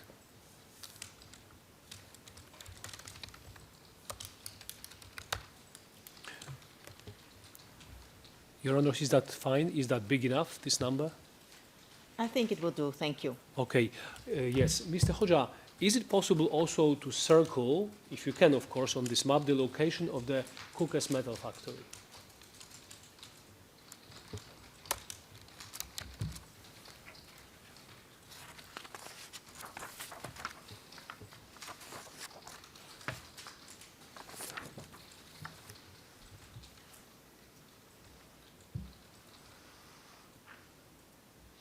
Nuk jam I sigurt, vetë I'm not quite sure unless it's where this red spot is on the map. I'm not sure otherwise. Could you tell the court how far is the cemetery from the Kukas metal factory in terms of time necessary to get there or in terms of kilometers, if you know? dikon afër 1 kilometër. About 1 kilometer.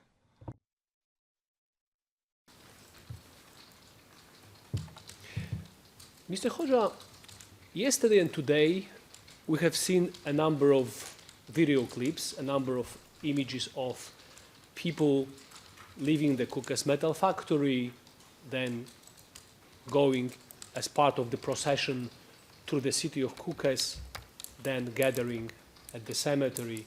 Could you tell the court how much time did it take you to go to the funeral, to the local cemetery with that funeral group? How much time would that take?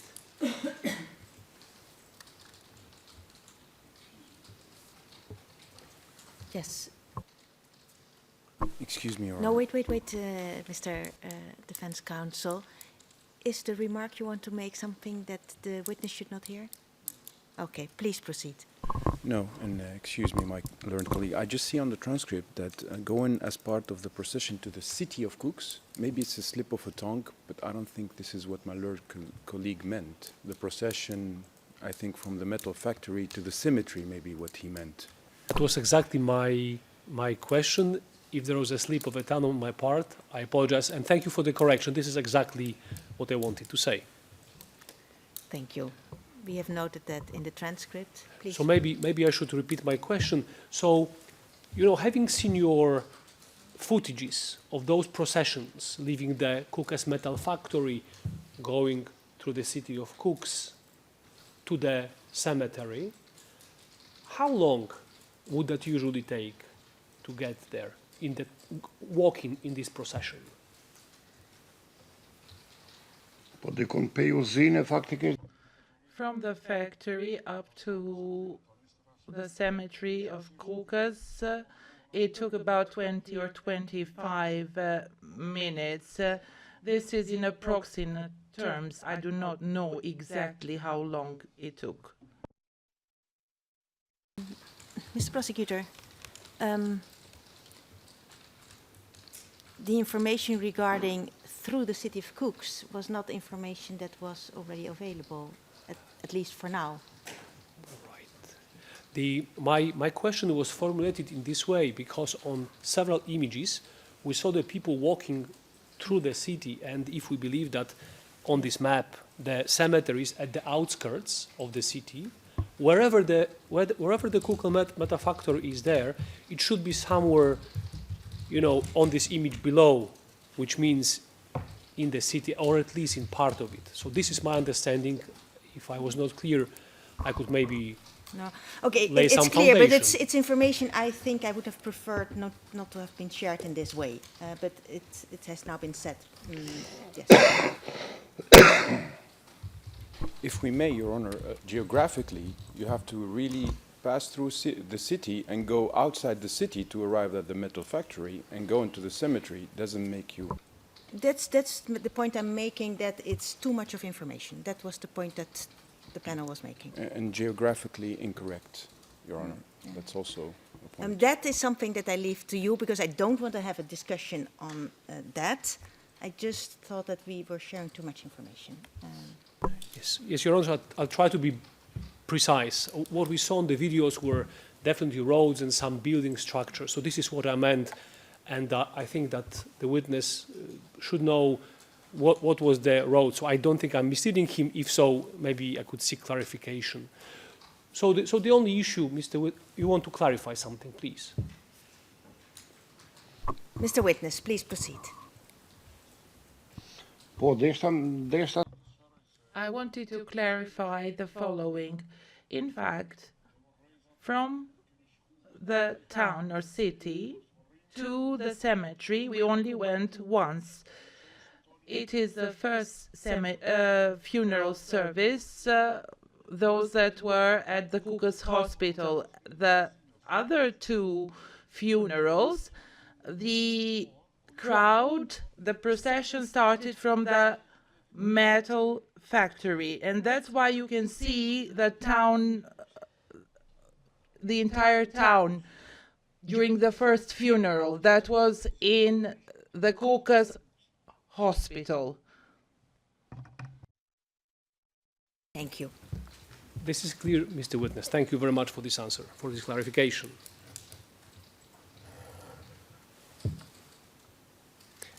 So you said it was around 20-25 minutes that the procession, that it took for the procession to go from the metal factory to the cemetery. You also mentioned the hospital. How much time did it take to reach the coffins and the procession from the hospital to the cemetery?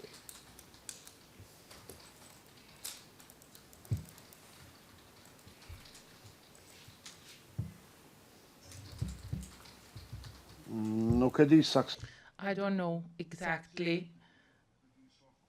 I don't know how much time it takes to get there. As I said, only the first funeral procession started from there. When the first martyrs were buried, they were taken from the morgue of the Kukas hospital. However, Abdurrahman Gerdelay, his funeral procession started from the metal factory, and so did Gani Saramati's funeral. The road that we made from hospital to the cemetery, we only did it once.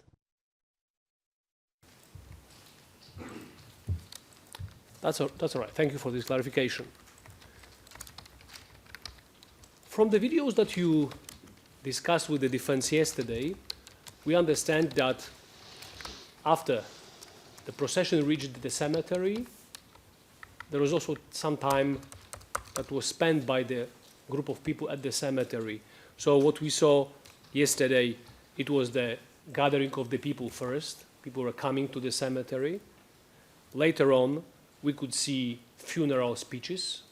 Then we could saw some depictions of coffins being lowered to the grave, soldiers laying wreaths and performing ceremonial gun salute. Is that correct?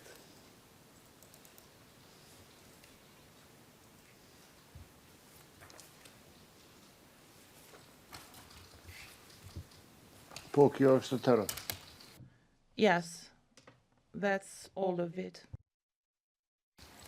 How much time would that take for all those elements of the funeral that I have mentioned, from the moment people reached the cemetery to the moment they left the cemetery?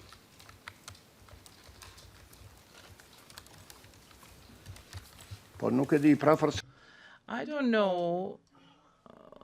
We didn't look at the time, but I would say about 40 minutes to 1 hour, not more than that.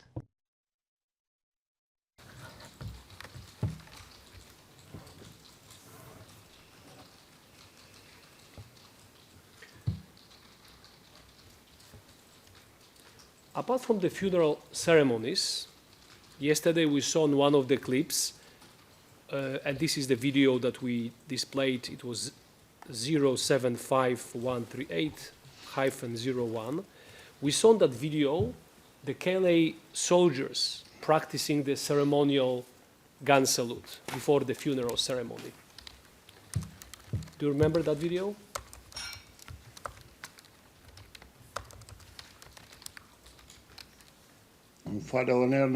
Could you please repeat your question? I didn't understand it.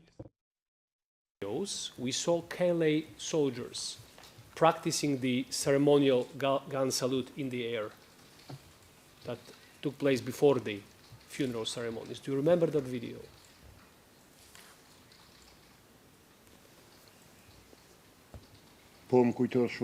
Yes, I remember it very well. Took that video, and this is on page 69, line 3 of the provisional transcript.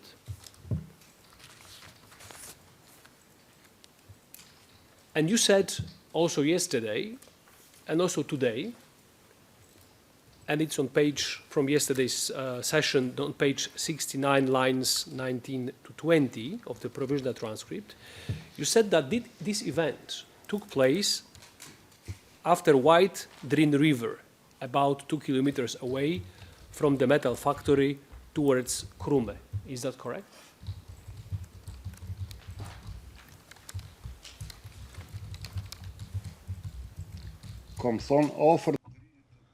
I said near Drini Barth or White Drini, not behind Drini Barth.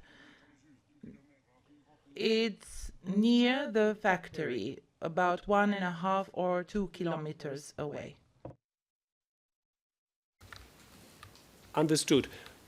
But it is on the way to Krume, correct? On the same road? On the same road. How long did it take you to go there?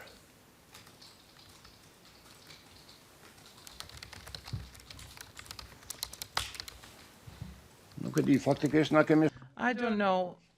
Actually, on that day, we went with a minivan, a van, and it took us about 10 minutes, not more than that. And how long did you stay there?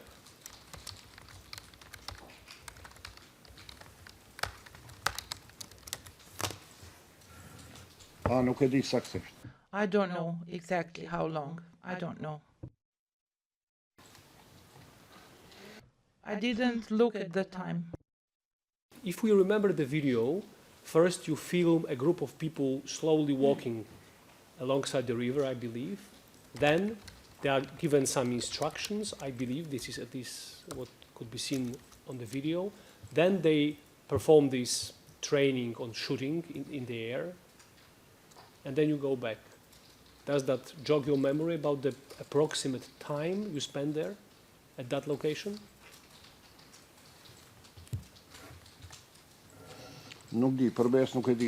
I honestly don't know. An hour and a half, 2, maybe 3. I cannot give you an exact time. Thank you very much.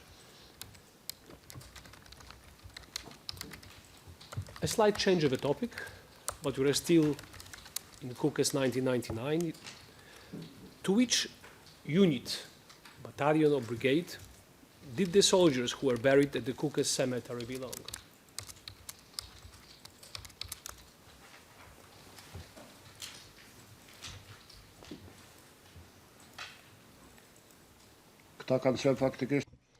They were, in fact, soldiers of Rujdi Saramati's brigade.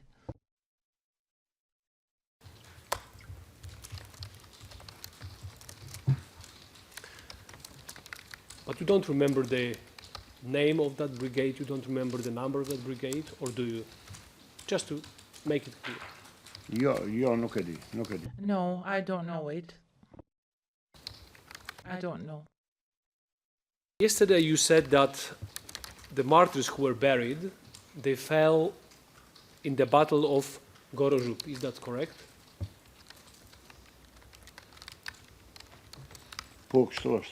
Yes, that's correct. The witness said that on page 69, lines 6 to 13 of the provisional transcript.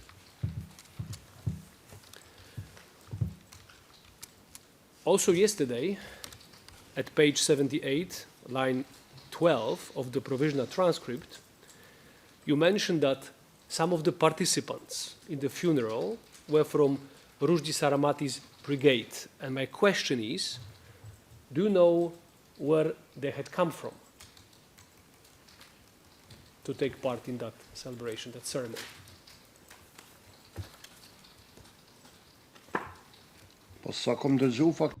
To what I heard, part of them came from the front line to attend the funeral of the martyrs, and this is based on what I heard. I didn't speak directly to them. And that's where I heard that these were Rushdie Saramati's soldiers. You mentioned the front line. What was your understanding? Where was that front line these soldiers had come from?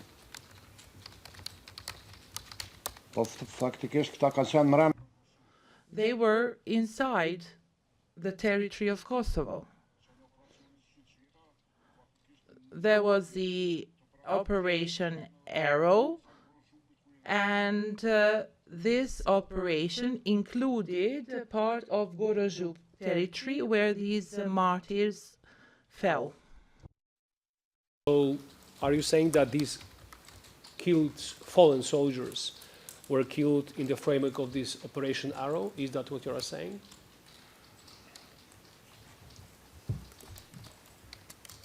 Poor. Yes. Mr. Hoxha, how are the bodies of those killed soldiers and those who had been also wounded at that battle, how are they transported from the operation place from the front line to Kukas? By which means of transportation, if you know?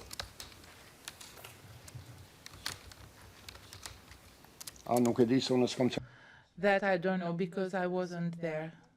I cannot give you an answer to that.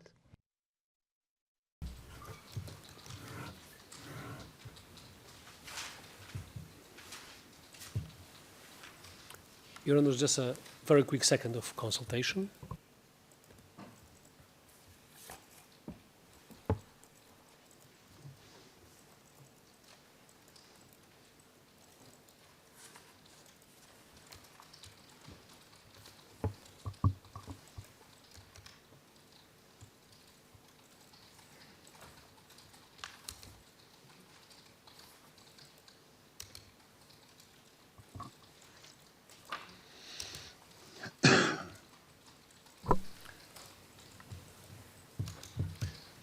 Mr. Hoxha, you mentioned today that at some point you met with the families of the fallen Calais martyr outside of Kukas in one of the villages, correct?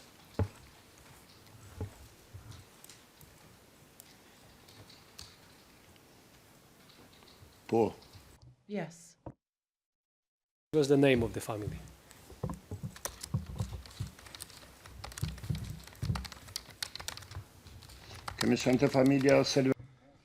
We visited Selver Machka's family.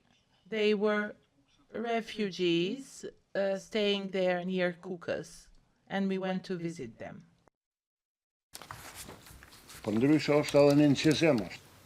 There is a recording. It's actually the recording that we also have should be the recording 075138-01.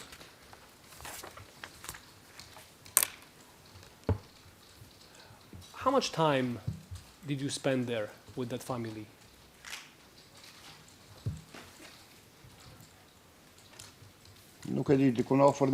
I do not know, something like around an hour, something like an hour.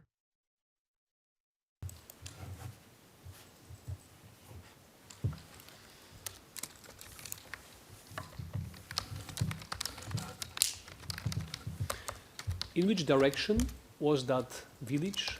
In the direction of Kuks going, not Kuks, Krume going to the north, in the direction of Kolj going to the west, or in another direction? Do you remember that? Yeah, no. No, I don't know. I can't remember. I'm sorry, but I can't. How much time did it take you to get there? From Kukas metal factory to that place, to that village?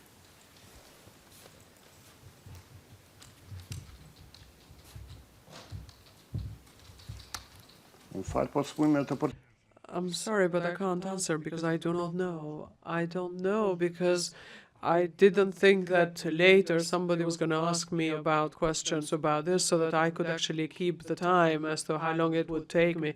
And it's not like we had time to do that, so I can't give you an answer. I'm sorry. But was it less than an hour, more than an hour? You don't have to be super precise. Just give us the approximation, if you can.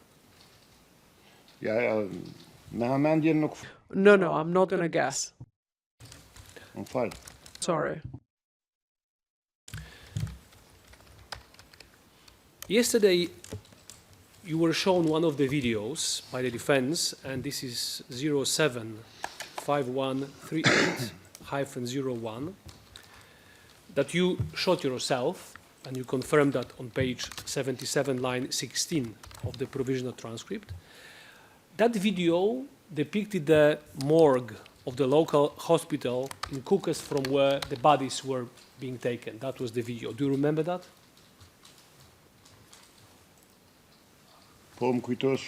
Yes, I remember that very well, actually. I will never, ever forget it in my life. Did you spend in that hospital on that occasion?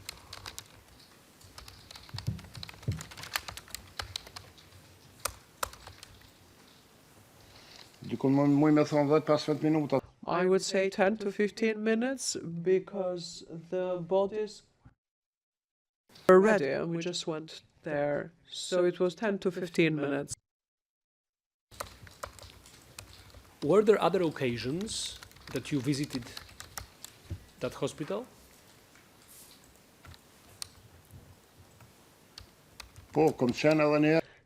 Yes, I was there once with friends when we interviewed the other wounded people. So I was there once. Yes, indeed, we have it on one of the videos, and that would be video 075138-02, and it runs from the very beginning to the 8th minute. How long did you stay in the hospital talking to the wounded soldiers on that occasion?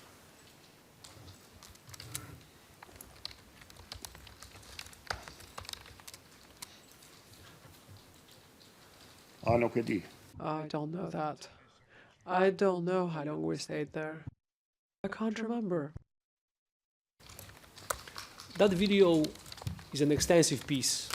It seems that you were filming somebody, or maybe you yourself, talking to the wounded soldiers in hospital beds.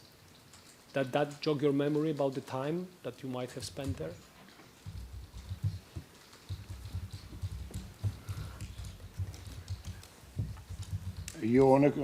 No, I filmed. It's not like I interviewed anyone, but I filmed non-stop. And the ones who were interviewing them were other colleagues. But actually, I saw the defense counsel standing, and I tried to find a natural moment to interrupt the witness. Please. Thank you, Your Honor. Sorry. We've been refraining from intervening, but this is impermissibly vague, especially when we refer to some footage, and it could mislead, to be honest, suggesting that possibly he was talking in the videos where it's not. Maybe we can show him the video.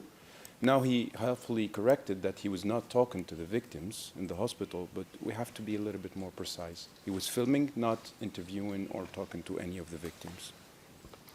But this would only go for this specific question. I don't think that there has been any, and I will give you the floor, but we have not been shown the videos, but there has been no moment that the panel thought that there was unclarity on the side from the witness. Mr. Prosecutor. Yes, it was not about who was talking to whom really, but it was about jogging the memory about the time that the witness spent with those wounded soldiers. But I don't have any further questions on that, so we could safely move on to another topic. Yes, but I want to clarify what did the witness said. Yes, I was there once with friends when we interviewed the other wounded people, Yes. that specific part, who was interviewing those people? Mr. Witness? Faktiskt kan inte... Actually, our friends, our soldiers, interviewed them. Ismet Thaci and Latif Ezalau. And Defense Counsel, does that clarify, because if there has remained something unclear, I want to clarify it now. It is clear, Your Honor. It's just, Okay. just to be precise, it's helpful. Very well, thank you. Mr. Hoxha, speaking about that Kukës hospital, was that a regular hospital, having all hospital facilities?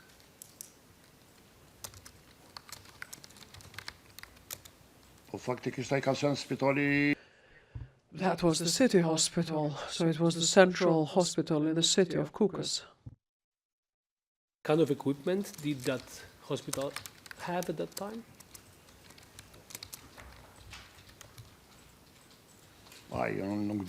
No, I don't. I didn't work at the hospital. How could I possibly know? I'm sorry.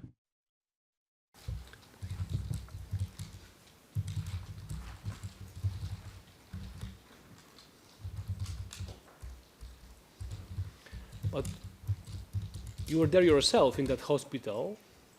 You were with the wounded soldiers. You spent some time there.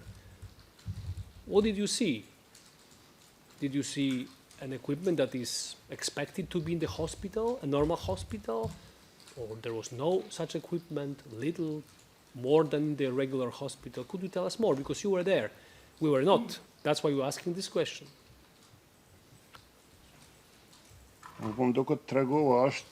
I think I said that it was the main hospital in Kukës. And actually for the areas around Kukës as well. So we went to see the wounded soldiers who came from Gorozhub. So with all of our friends, and to see also what had happened also for those who had fallen from the same battle. We went there to ask questions to them, to sort of keep track and of what had happened, just to have some sort of paperwork and documents. The hospital was like a hospital bed, some medical devices, but it's not like I noticed anything out of the ordinary. Did the soldiers receive treatment there in that hospital?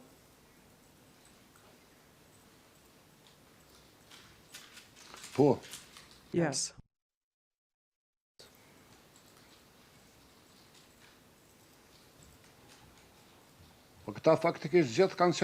Well, they were all wounded. All of them were wounded in Gorozhub, and it was from there that they were sent to Kukës hospital, and that's when they were given medical treatment and cured accordingly. Actually, one of them, to this day, still uses a wheelchair because they couldn't do anything about him at that stage. By whom were they treated, those wounded soldiers? By doctors, surgeons? By whom?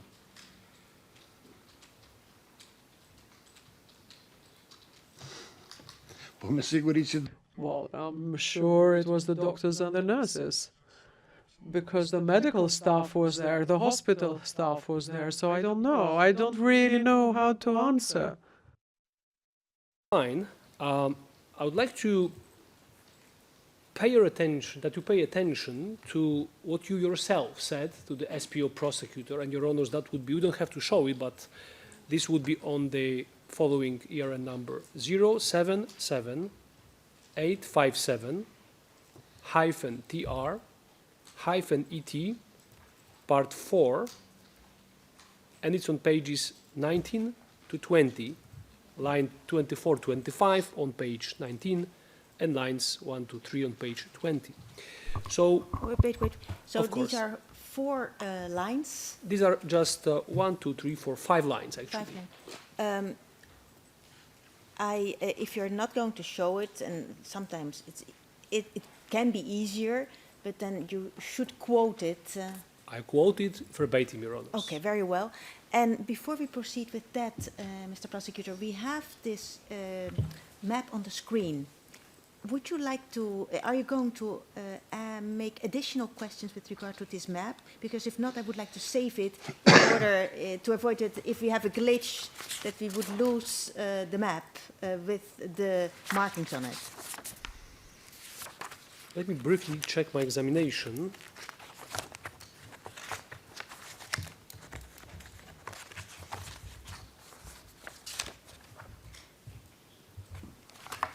I think I'm done with the map, Your Honors. Okay, and if not, we can always pull it up again. Yes, yes. But at least it's saved for now. Thank you very much. Madam Court Officer, could you save this image and allocate it a registry number?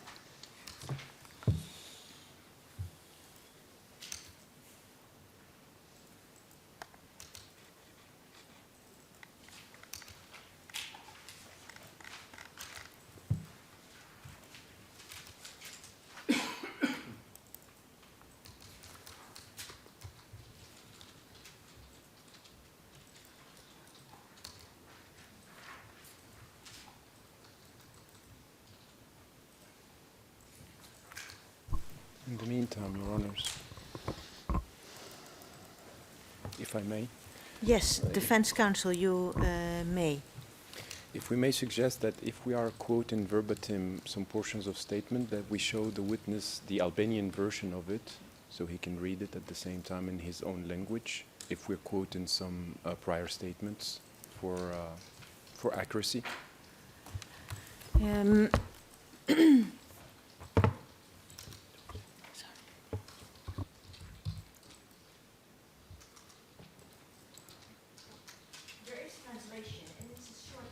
Thank you. There is translation, and it's a short portion. But if there is any, if I see that there's any reason that Mr. Witness is not getting what we are discussing, we will revert right away to it. Yes? Madam Court Officer, you have the floor. Your Honors, markings made by witness W03887 on ERN DPS 00159 will be assigned registry number REG 00992. Thank you, Madam Court Officer. Mr. Prosecutor, you will get the floor now. Just one remark that we are 10 minutes before the break moment. Yes, I'm aware of that. Thank you very much. Thank you. Mr. Hoxha, let me read you verbatim the question that was posed to you by the prosecutor during your SPO interview and your answer to that question. So listen to this carefully. Question of the prosecutor. Do you know if there were any surgeons there? Your answer. Yes, yes. It was the town hospital, so they had all the medical stuff. But they did not have all the equipment that they needed, because Albania at that time was in a very difficult situation as well. My question is then, do you confirm, Mr. Hoxha, that indeed there were surgeons in the Kukës hospital at that time in 1999?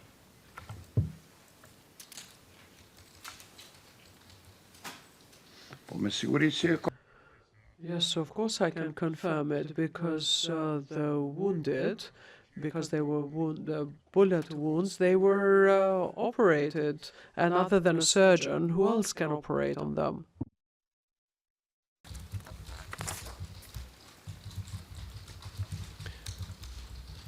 I've got just one small set of questions, and I believe we could break for lunch. Mr. Hoxha, apart from those locations that you mentioned, Krume, Cachan, Kolsz, the village of Selvermackaj,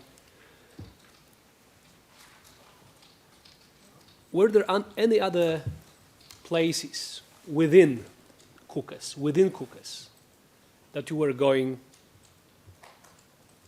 but outside of the Kukës metal factory?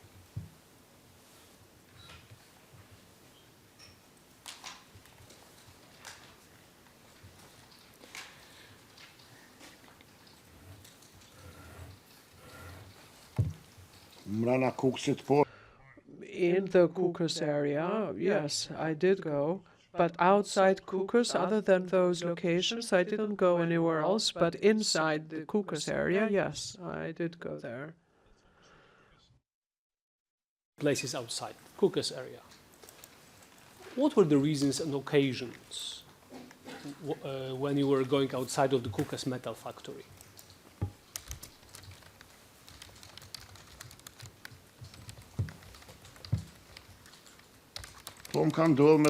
Well, for instance, I've gone out for a coffee somewhere, or perhaps to have dinner with a friend.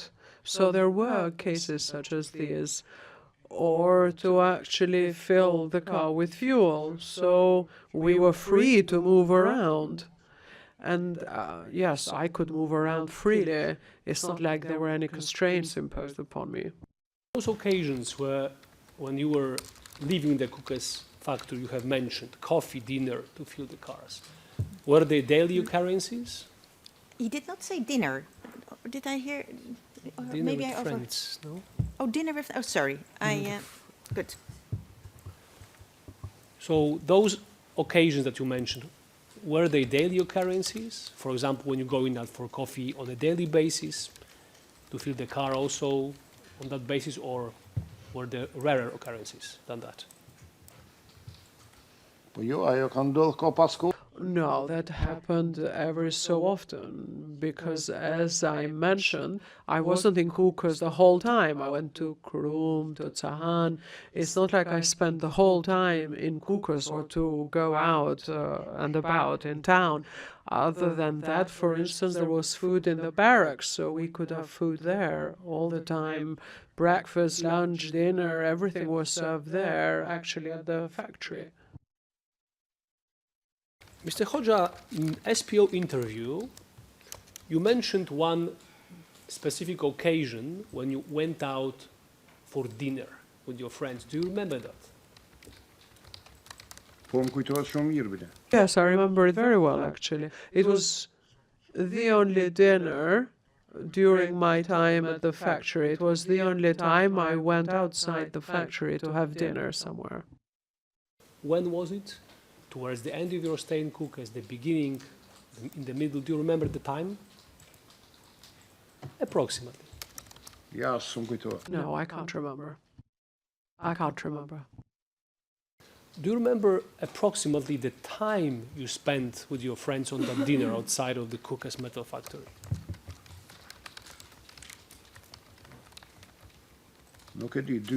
I don't know, 2 hours, 3 max, but around 2 hours. Was it still within the town of Caucasus or somewhere else?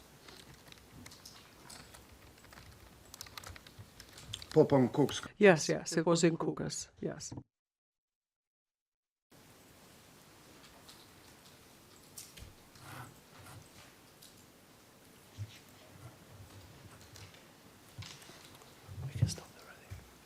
Your Honors, maybe this is a convenient moment to stop for now. We can resume after lunch. Thank you. Mr. Witness, we will take a lunch break now, and after that we will continue with the cross-examination by the Specialist Prosecutor's Office. And before we do that, I would like to give you the schedule for today, because it's a little bit different from what we have normally. We will resume at 2, so it's a little bit shorter break. Then we will have a 1.5-hour session. Then we have a 10 minutes break, which is always important after a 1.5-hour session. And then we do a half an hour more. So then we will finalize at 10 minutes past 4. 10 minutes past 4, yes. So it's a little bit longer than normally. But then we have a 30-minute session at the end. Yes? Okay, good. Then the hearing is adjourned. Oh, no, that's too quick. We will first issue the witness out. I wish you a good break, and we see you back at 2 o'clock.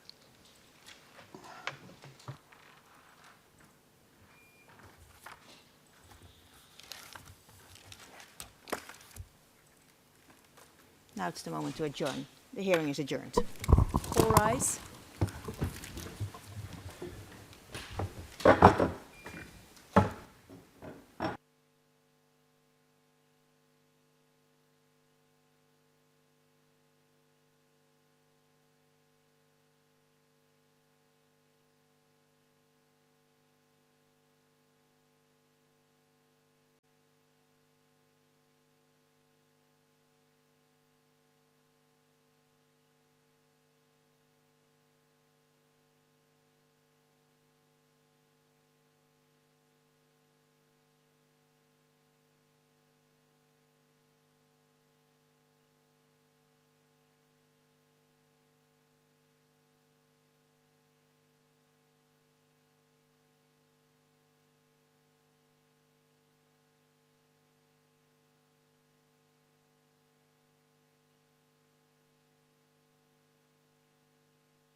All rise.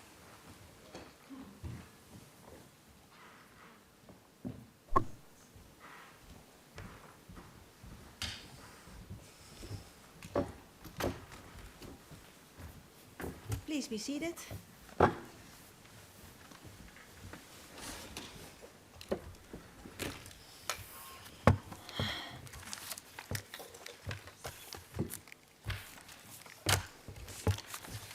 Okay, welcome back.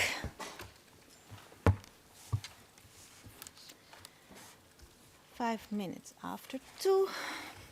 Yes, okay, let us see. In the same composition as the SPO. Same composition. That's not difficult. And on our left-hand side. And the same composition too. Very well. Mr. Shala is here with us. Very well. Mr. Shala, can you confirm that you hear me?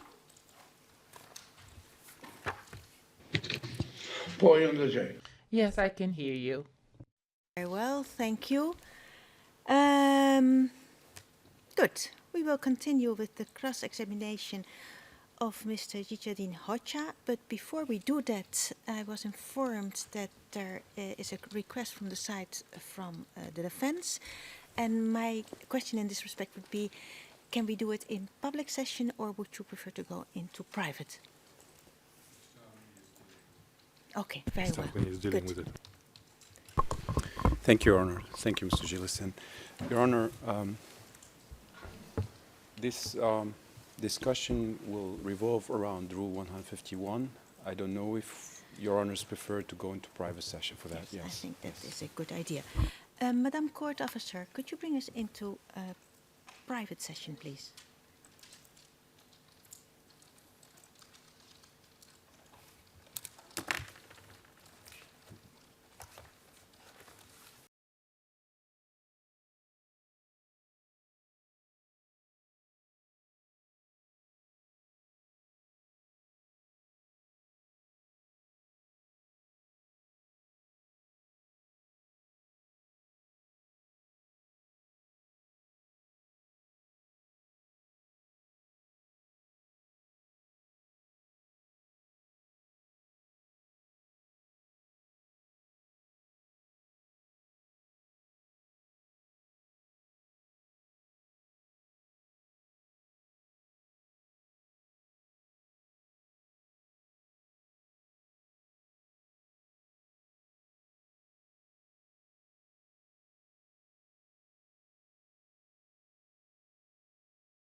Your Honors, we are now in public session. Thank you, Madam Court Officer. Madam Court Usher, if there's nothing else to raise with the panel, then we can proceed with the continuation of the cross-examination by the Specialist Prosecutor's Office.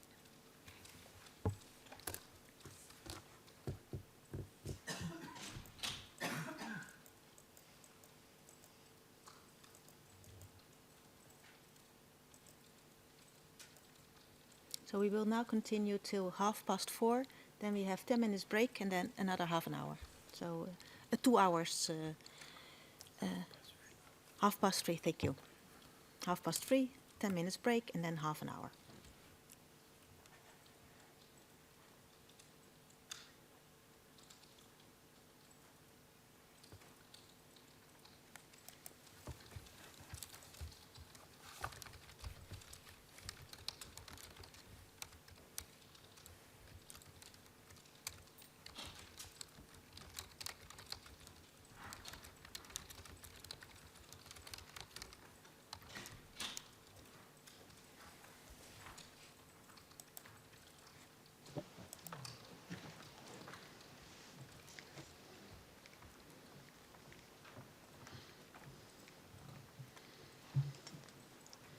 Mr. Witness, welcome back. Greetings to you all. Thank you. We will now continue with the cross-examination by the Specialist Prosecutor's Office. He already started before the break, and he will now continue. You have the floor. Thanks, Your Honor. Mr. Hodja, welcome back. I hope you've had a good rest.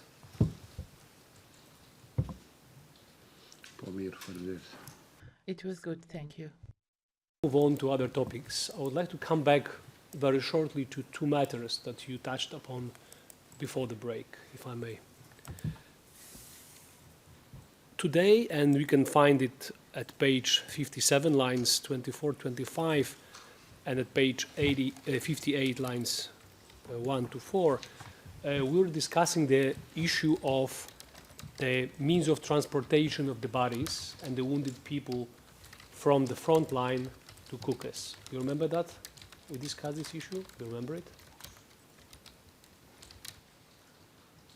Paul. Yes, I do. Upon my question about the means of transportation of those bodies and the wounded, you answered in the following fashion, and I quote, "That I don't know because I wasn't there. I cannot give you an answer to that." That was your answer today about the means of transportation. However, I would like to refer you to your statement that you gave to the SPO, and it would be 077-857-TR-ET, part 4, red, and it's page 6 and 7. So this is what you said about the means of transportation of the bodies and the wounded people from the front line to Kukës. The truck was used to transport the wounded or the killed soldiers from that front line. So there were like gases or things like that changed their wounds during the transport, and they remained there because until Krume they were transported in other vehicles, and then from Krume to Kukës they were transported in this lorry. So in the SPO interview, you clearly talk about trucks that transported the people up to a certain location to Krume, and then from Krume to Kukës that they were transported in the lorry. Do you confirm it? Or do you still maintain that you don't know the means of transportation used?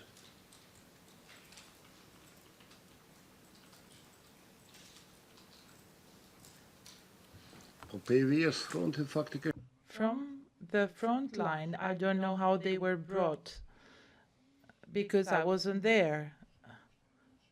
What I know is that there is a recording and that they brought the wounded from Krume with that truck. As to the front line, how they were brought and withdrawn to Krume, that I don't know because I wasn't on the front line. How the bodies were transported from the front line, why did you say that to the prosecutor, that they were transported with the use of the trucks? Excuse me, Your Honor.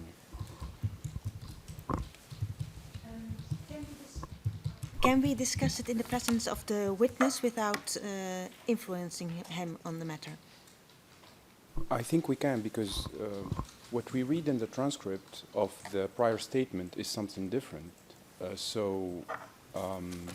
We should Okay. offer this to the witness to see it, because up until Krume, I leave it to Your Honors. No, Your Honor, what we do is we pull it up, yeah? Because if there's discussion on the content of the prior statement, that were my directions before the break. Huh? I would have a preference to pull it up, and then I will give you the floor. Of course, Yes? we can pull this up. So again, I said it was 077857 TRET, part 4, red, pages, I believe it's 6 and 7, I think.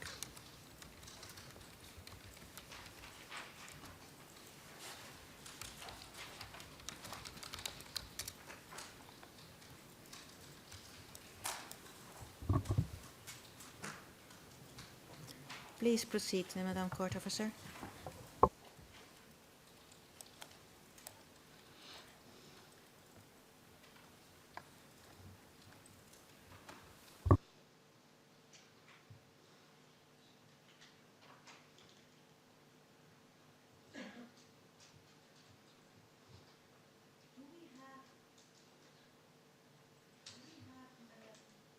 We have an Albanian version, a reference.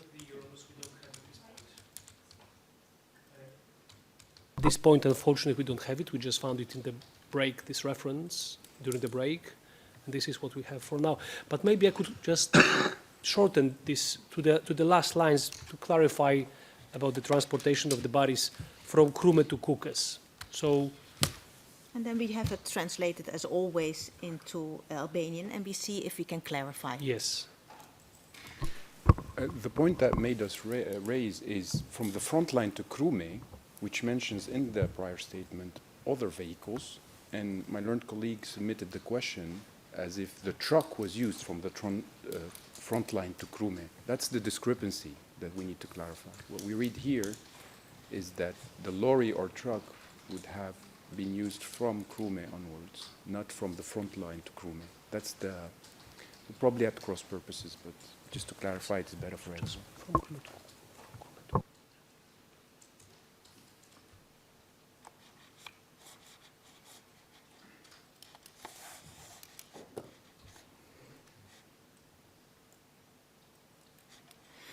I must say that this discussion we should not have had here, but anyway, with the witness present, but anyway. So just, Your Honor, we'll just make it very, very short.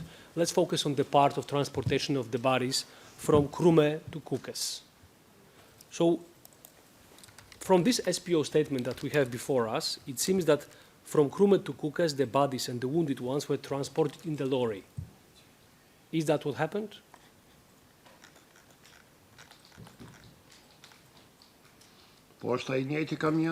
It's the same lorry depicted in the recording at the very beginning of the recording. It's the same truck. There you can see the blood, the bandages. You have all the evidence in that truck that testifies to them being transported by that truck to the Kukës hospital.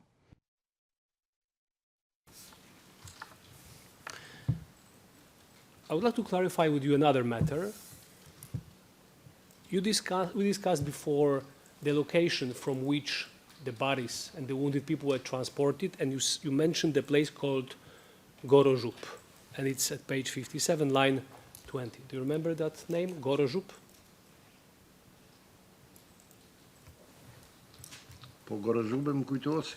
I remember Gorozhub as a name, but I've never been to that place in my whole life. even if you were not there yourself, do you know what was in Gorozhub? Because you mentioned that from that location, the wounded and the killed ones were transported all the way to Kukas. So my question is, do you know what was at that time in Gorozhub?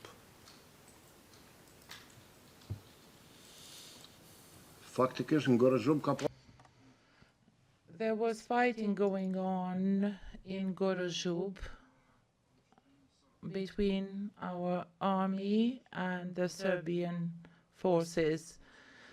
All the wounded that were in Kukas hospital had been wounded there, including those who had been killed. Gorozhub is in the territory of Kosovo and was part of the front line where combat was going on. KLA location in Gorozhub at that time?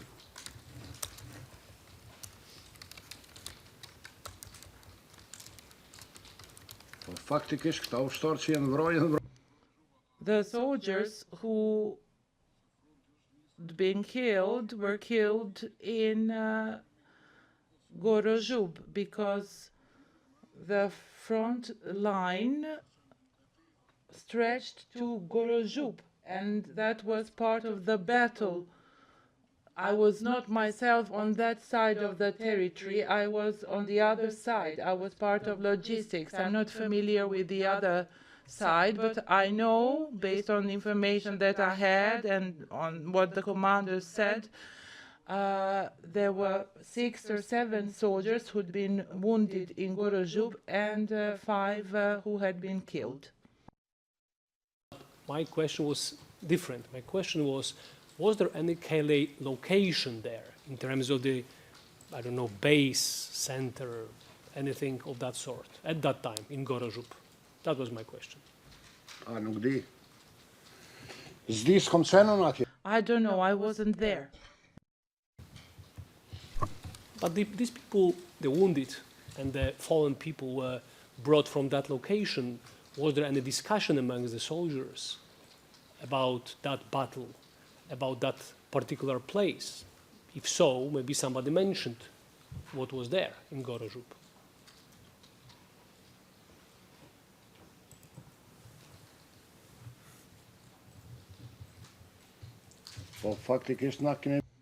In fact, we did speak to co-fighters who were in that part.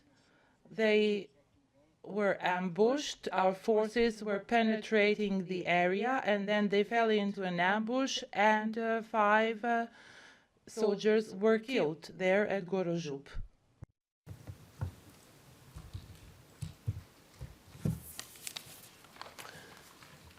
Mr. Hoxha, let's change the topic slightly, if possible.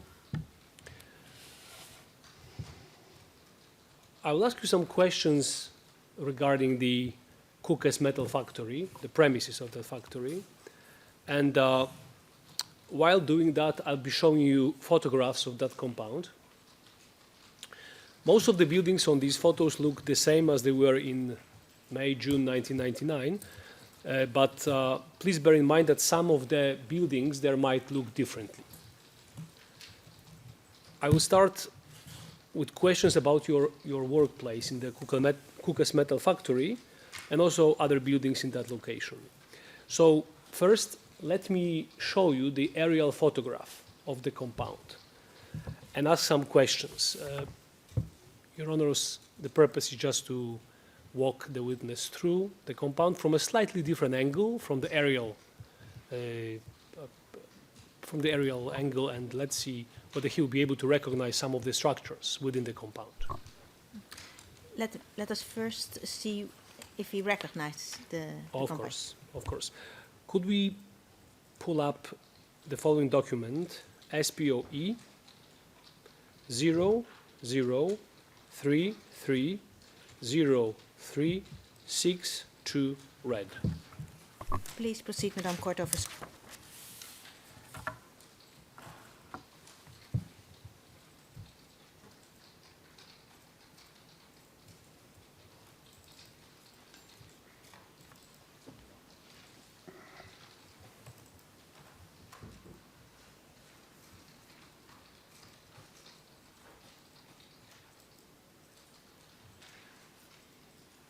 Yes, thank you. This would do. Mr. Hoxha, I'm aware that you haven't seen the premises from the bird's eye view, so to speak. But perhaps you'll be able to recognize some of the locations. And to be fair to you, I would like to tell you up front that there is, in this picture, there is one building that is missing, the one structure that is missing, which was in the middle of the courtyard. And on this photograph, it doesn't look the way it looked in 1999, where you were there. Part of this one has been demolished.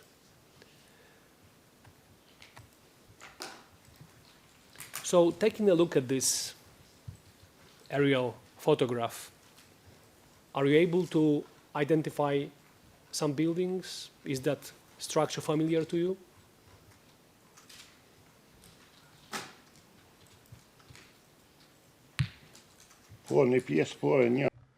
Yes, part of it looks familiar. I'll try to, step by step, walk you through this photograph, and maybe with my assistance we could assist the court with understanding which locations were in which places. So, could you identify on this photograph the entrance to that compound? And if so, could you please mark it with number 1?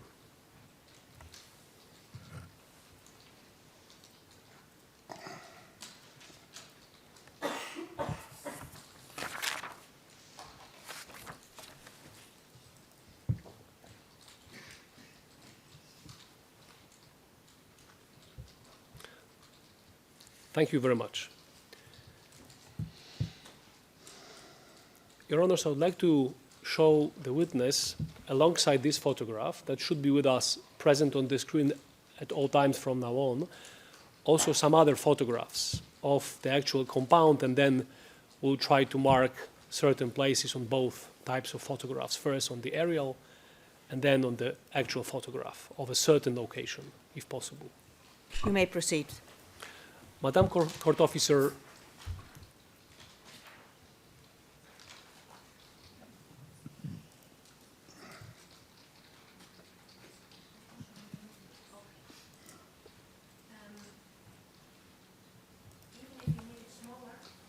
Even if we make it smaller, the marking will disappear. So we first have to save it, and then we can add. Maybe I could propose something slightly different. So maybe we could make it smaller and then start putting photographs, and the witness could again mark at the entrance on this photograph number 1 and others, just not to repeat the same exercise again and again. Then but I'm sure you understood, it will disappear, the marking we have now, the number 1. Yes, Okay. we'll put it again in a moment. I Very hope well. the witness will be able to put it. Okay. Madam Court Officer, please proceed with making this image smaller and pulling up the document requested by the Specialist Prosecutor's Office.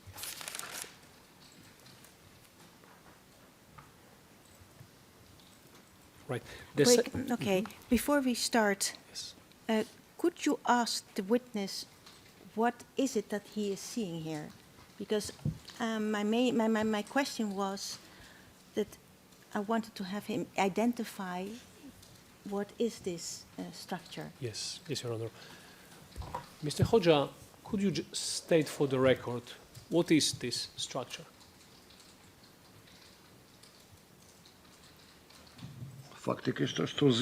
As a matter of fact, that's the factory in Kukas. The one in which you were in 1999? Yes, that's the one.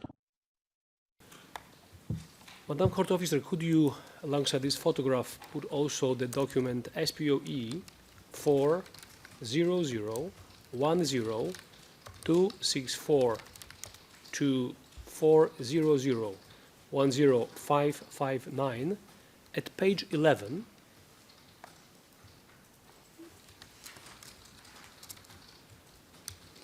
Please proceed, Madam Court Officer.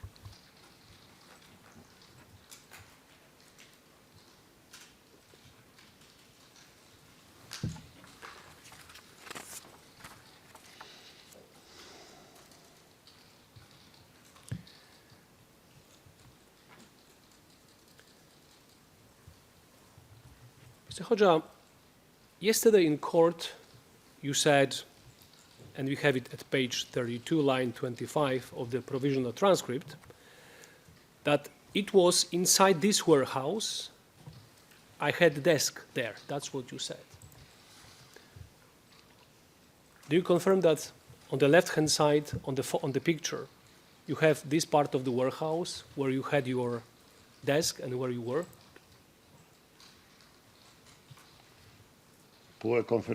Yes, I confirm it. Could you go to the picture on the right and mark for us again with number 1 the entrance to the factory, and with number 2 that warehouse where you worked in 1999?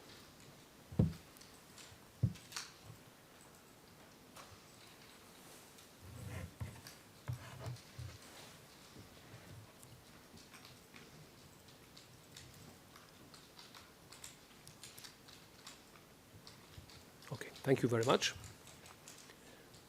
So just for clarification, is that the place marked with number 2 where you worked repairing your weapons in 1999?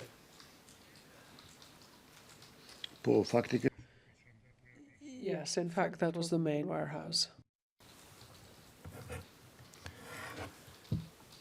Yesterday, during your testimony, and we have it at page 33, lines 10 to 13 of the provisional transcript, you also indicated that on certain occasions you also repaired weapons outside the warehouse, and you said the following: where there was a major repair that I had to do, then I would work outside in the yard.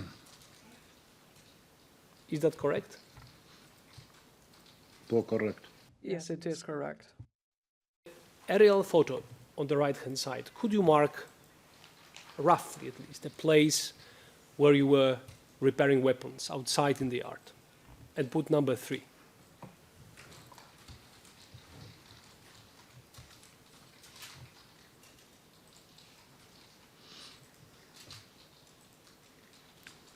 Just for the record, was it in front of the gate through which you are entering and exiting the warehouse, or in another place?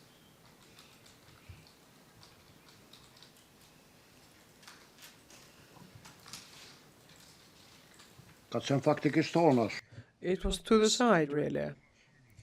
To the side of the entrance. So there's the crane there, and just there by the crane, the one that you can see in the photograph to the left, the large crane machinery, that's where I worked, by the crane. Are we talking about this line that goes from the warehouse, marked with number 2, to another building, that black line? Is that the crane that you are talking about? Yes, precisely there, that's it. Mr. Hoxha, speaking about this warehouse where you worked, did it also happen that you slept in that warehouse?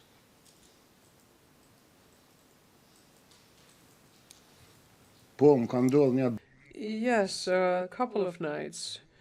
2 nights, actually not 2 nights, but one night I slept, but not in that part where I worked, but to the opposite end, to the left side. From the main entrance to the left. Could you mark it with A, the place where you slept? In the photograph to the left of it or to the right? Stick to the aerial photograph, the one on the right. No, that's number 4, right? Maybe. Letter A. Letter A, correct?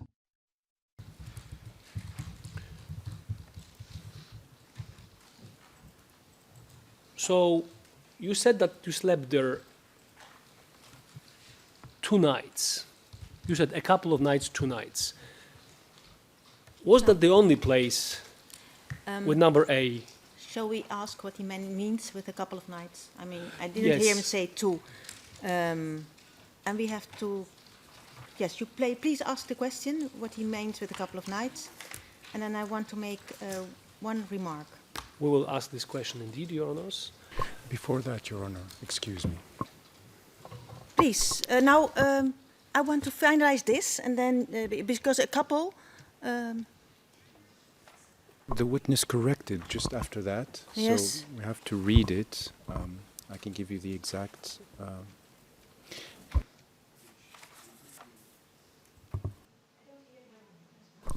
Sorry, at page 82, line 21 and 22, he corrected. So we don't have the information for only a couple, but then a slide specific, he said.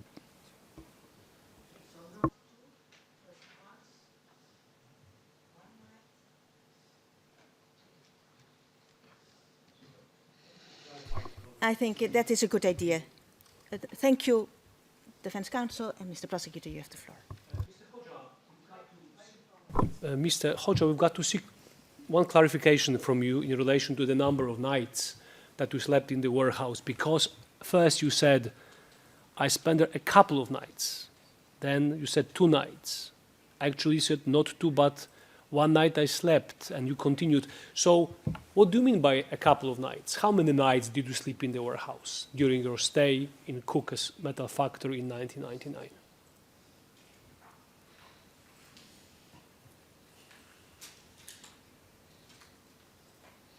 Do not confirm. 2 nights I slept there.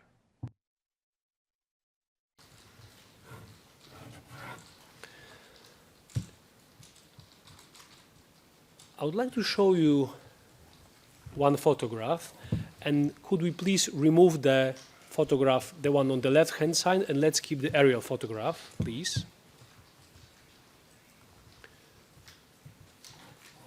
Using the same range as I indicated before, which is SPOE 4001-0264,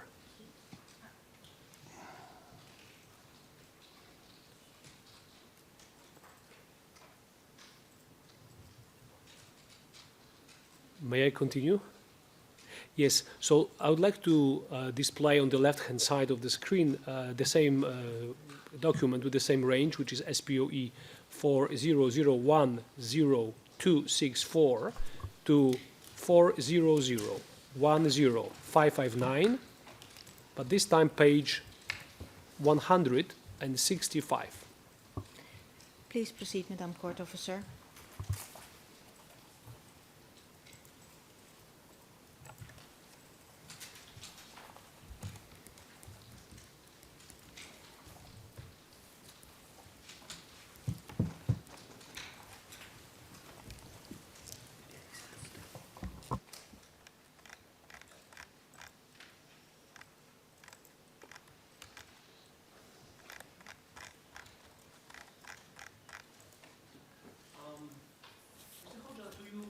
Please, Mike.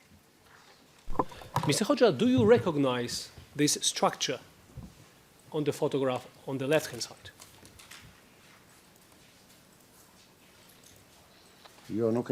No, I don't. Today, and we have it on page 41 of the transcript and line 15, you said that within the main metal factory, there was a small depot. I had the keys and I would put them there. So that's basically the issue. So there was a small depot within the factory.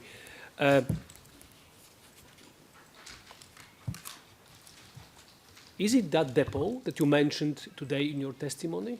A small depot within the warehouse? Excuse me, Your Honor.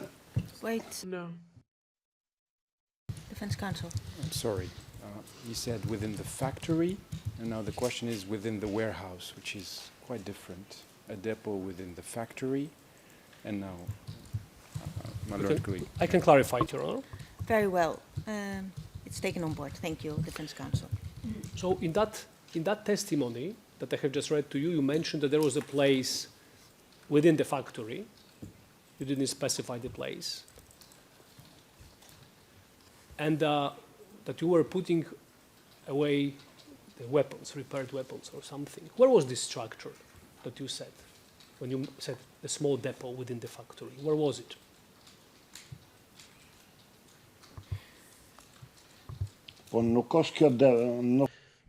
It's not this. It's not this. The depot. The depot I was thinking.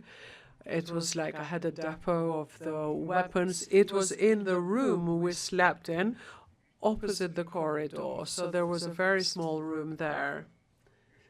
And it was there where the headquarters was, where the leaders of the headquarters were, and there was a small part there where I would put the weapons. I do not recall this. It could so happen that, say, it was there and it was covered in clothes or any type of materials, but I do not remember the structure. I've never seen it before. To clarify one issue that Mr. Prosecutor, there's one point I want to make for next time, for all the different questions you're going to ask. I want you to make open questions. And here, for example, you could have asked, could you assist us where this depot is? And then you could have, instead of putting and saying, is it this? Yes. Yes, and I want to come back to another point that I want to make.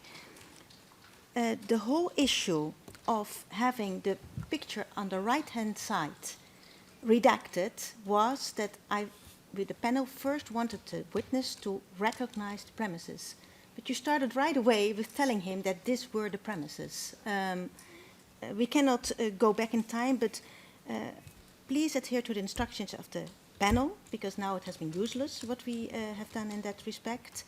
And please adhere to open questions in order to see what comes up. Of course, I'll comply with that instruction. Thank you, Your Honor. Please proceed. Mr. Hoxha, I would like to make a very short reference to your statement that you gave to the SPO, and it would be 077857-TR-ET, part 4 red, at page 29.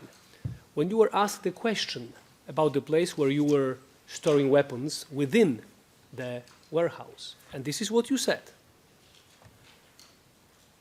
There was a small enclosure like it, used to be a toilet, where I set up a structure to put the weapons there like a depot.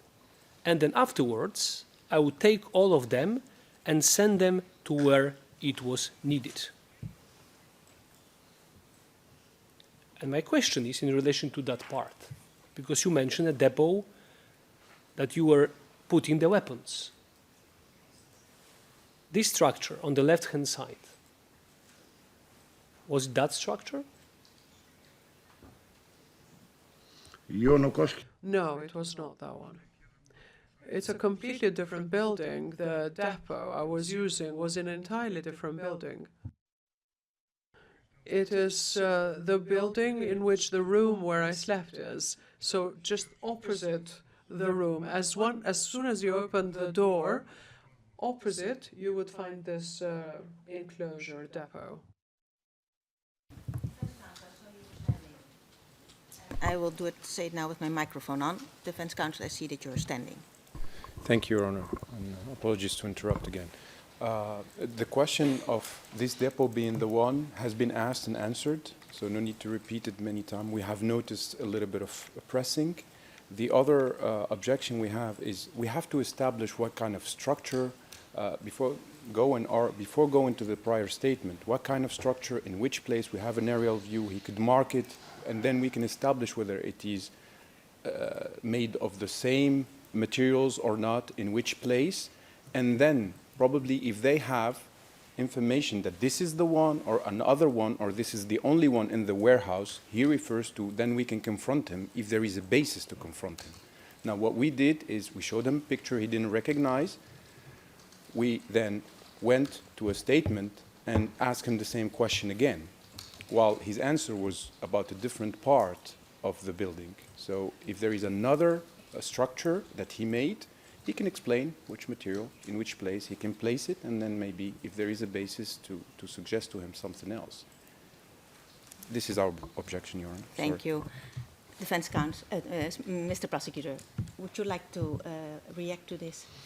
Your Honor, we have clarified everything we want to clarify. The witness said it was on a different place. The structure that he set up, we can simply move on. Yes, but for next time, we normally don't pull up just a part of the statement in order to confront him with that. We first try to have the witness talk on that matter. But Yes. for these purposes, I see that it was useful. Please proceed. Thank you. Mr. Hoxha, you told us yesterday, and it is at page 20, lines 8 to 9, and also 13 and 14 and others, that there was a medical facility within the compound of the factory, correct?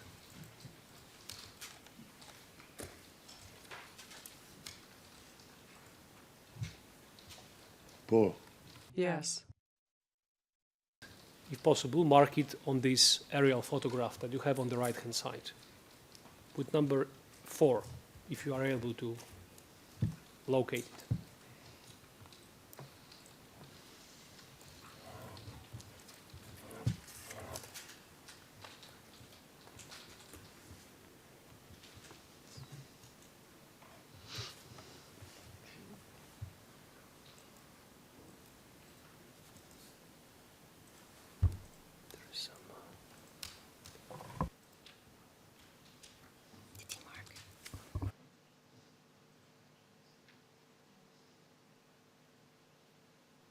Mr. Witness, did you mark it?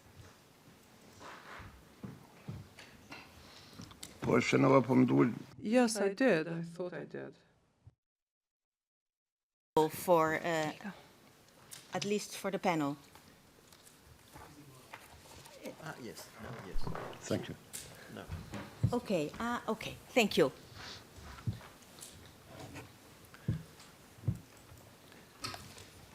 While commenting on the medical facility in the Cookers metal factory, at page 20, line from 8 to 10, you said there were 2 or 3 girls that stayed there. That's what you said. Who are those 2 or 3 girls?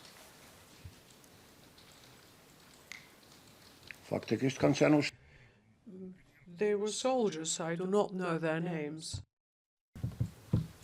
The question, your answer to that question was in the context of the medical office. These 2 or 3 girls, were they considered members of medical personnel or not?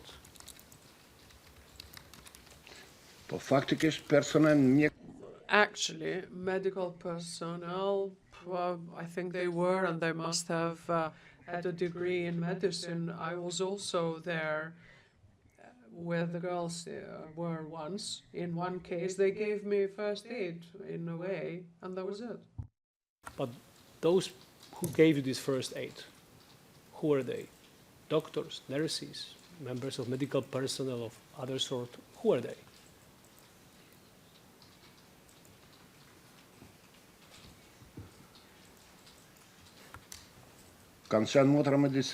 They were nurses. Mr. Prosecutor, can we take down the picture on the left-hand side? On the left-hand side, we can, indeed. Please proceed, Madam Court Officer.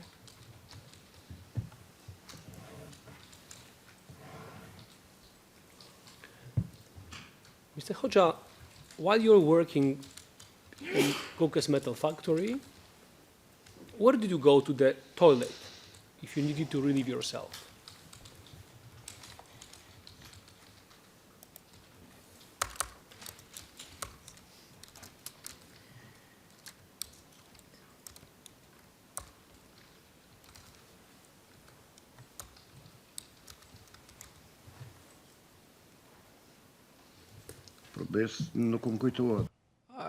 I really do not remember. I swear I don't remember where. I don't remember. I can't answer, really. But it was within the Cookers Metal Factory or not?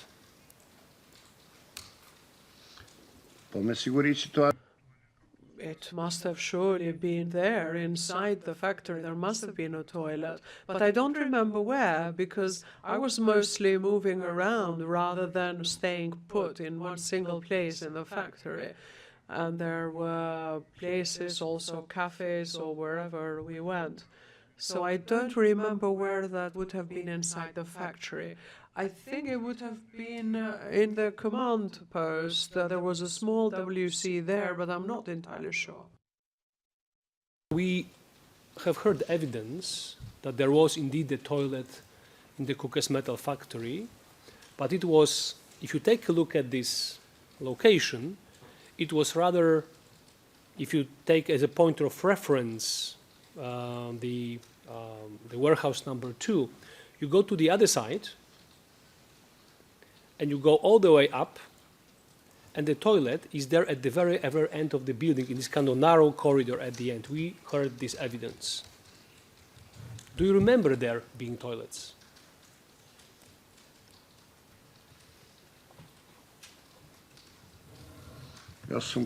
No, I don't. I'm sorry. I don't remember.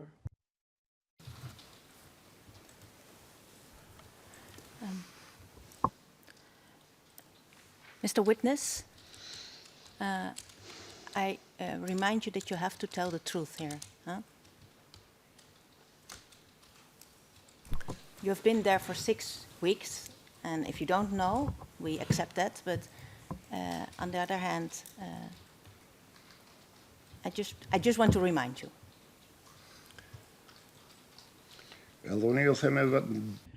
And I'm also telling you the truth. I am here for the truth. I am not here to lie.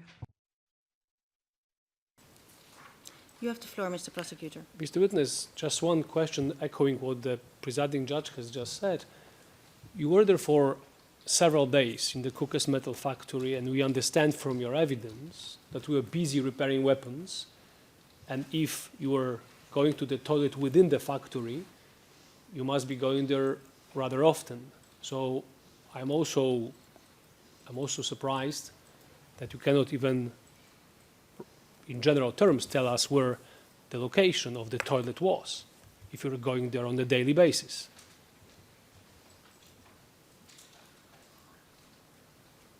So what is your final position, witness, on this? Mr. Prosecutor, I have the defense standing, so Oh, excuse me. I will give him the floor first. Please, defense counsel. Yes, Your Honor, we understand the importance of the matter, but my learned colleague didn't ask a question. He made comments, and this is not entirely true. The witness has made an effort and placed one WC, which we understand to be a toilet, somewhere. Overruled. We are not going to discuss it any further. No. Please proceed, Mr. Prosecutor. So my question is, what is your final position? That you still don't remember where the toilet was, where you were going?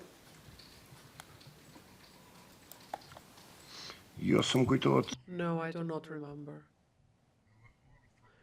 And even the weapons, where the depot was, where I was repairing, there was a WC there too. There was a WC there too, not only where you are saying in the corner, but also where I kept the repaired weapons, and there was a WC there as well. And even if I go to the premises there today, the WCs will be in the same place.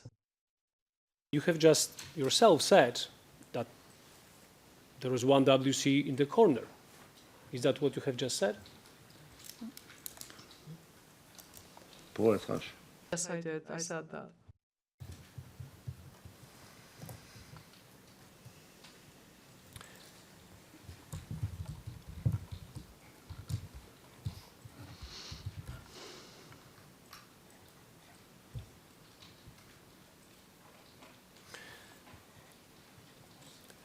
Mr. Hodja, if you again take a look at this aerial photograph, moving up all the way, you can see that there is a building which is rather short at the end of this yard. Can you see that? If you move from number 3 all the way up, there is a structure. Can you see that? That is against the wall of buildings.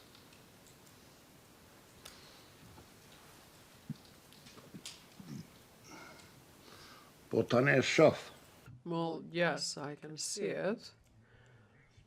But I also explained this yesterday. Where number 3 is, there were 3 or 4 trucks which were broken down and were parked there. Actually, I'm not sure if there were 3 or 4, but that part of the courtyard could not be seen. One could not see what was there. I could not see it because my duties were not to go to that part.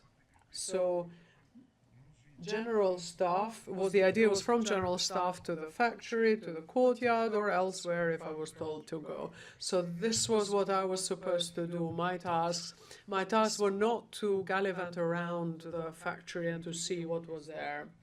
And on the other hand as well, it's 24 years later. Of course one cannot remember absolutely everything. Mr. Prosecutor, for reasons of clarity, I would like to, either with a number or a cross, indicate which structure the witness is now discussing to be sure that we know that we are talking about the same building. Yes. Unfortunately, there is no way for me to mark it not the for witness. However, I would try to guide the witness to do it himself. So, Mr. Hoxha, could you please try to mark for us the building we are discussing, just to have clarity for all of us which structure we are discussing? Mr. Witness, could you first answer the question from Mr. Prosecutor, unless it's not clear, and then you will be given the floor. And then you can say what you think that is important to do. Okay. So, Mr. Hoxha, if this is possible, with number 5, could you mark the structure that we are discussing right now? So again, this structure, if you go from number 3 all the way up through the yard, it lies at the very, very end of the yard. This is the structure I was also referring to. Thank you very much. Mr. Witness, you wanted to say something. You have the floor. Yes, Your Honor, I wanted to say something. On Friday, when I received my file to read it, the interview I had given in 2020, in September of that year, at the end of the file, of my file, there were 2 photographs which I had never been shown by the prosecutor or anyone else. Those photographs I do not recognize. I do not know what those photographs are or whose they are. There were 2 photographs which I do not recognize, never seen them in my life before. On it right now, but thank you for sharing that with us. Well noted. Yes? Mr. Prosecutor, you may continue. Mr. Hoxha, I would like to discuss with you that structure that you marked with number 5, and to be fair with you, I need to tell you that this photograph that is in front of you does not really reflect how the building looked back in 1999. We believe that the structure was much longer, protruding further into the middle of the yard.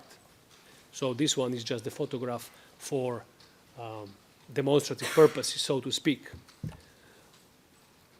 Your Honors, could I have alongside the aerial photograph another photograph? And I'd like to show to the witness the structure, part of it, from a different angle. I believe we saw that photograph also yesterday. Please proceed with giving the number to Madam Court Officer. It would be SPOE 4001 02464 to 400 10559. Please proceed, Madam Court Officer.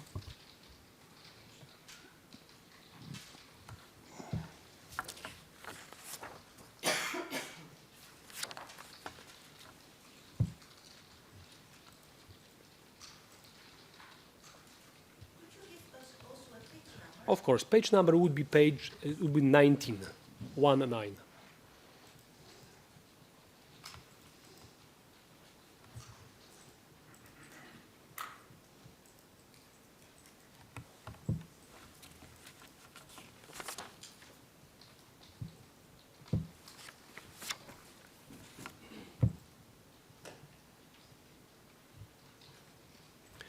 Yes, thank you very much. Before I ask any question, could we zoom to 150% of the original side to that structure that is painted in white or has got a white color?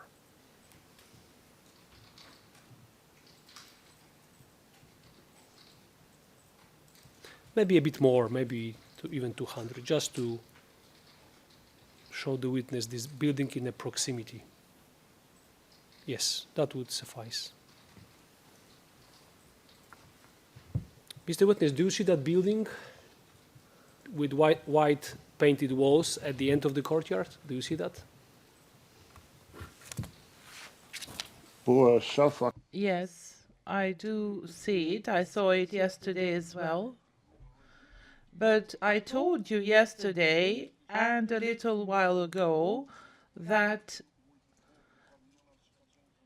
I personally could not see this part because of the trucks that were out of order and that were parked in the yard. This is what I said yesterday and what I said earlier on. There were 3 or 4 trucks parked there. The question has not been posed yet. And we heard very well what you just said about it and what you said yesterday. And Mr. Prosecutor will, and that's the way of working, will not be repeating questions to you which have already been posed. But I suppose that he will have a kind of follow-up question for you on this matter. Okay? Thank you very much. So my question is, can you see that building clearly? And does it correspond in relation to the location to the building that you marked with 5 on the right-hand side?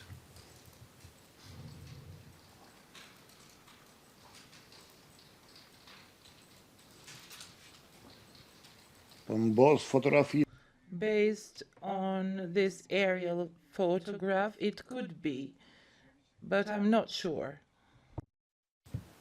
Your Honor, I would like to show another photograph of that location from a slightly different angle, and I would ask the witness to comment on it.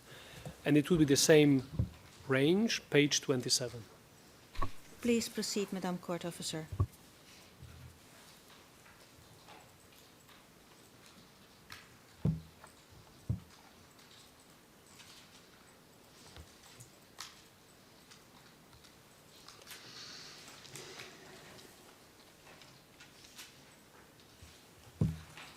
Yes. Mr. Hoxha, this is the same building shot from a closer distance. So this is how the building looks today. And on the right-hand side, if you take a look at this building, we're looking at this photograph of the left-hand side. If you take a look at that building, a little bit to the right, there is some kind of door and there is a shirt hanging there in front of it. Can you see that? It's at the very verge of this photograph. Can you see that?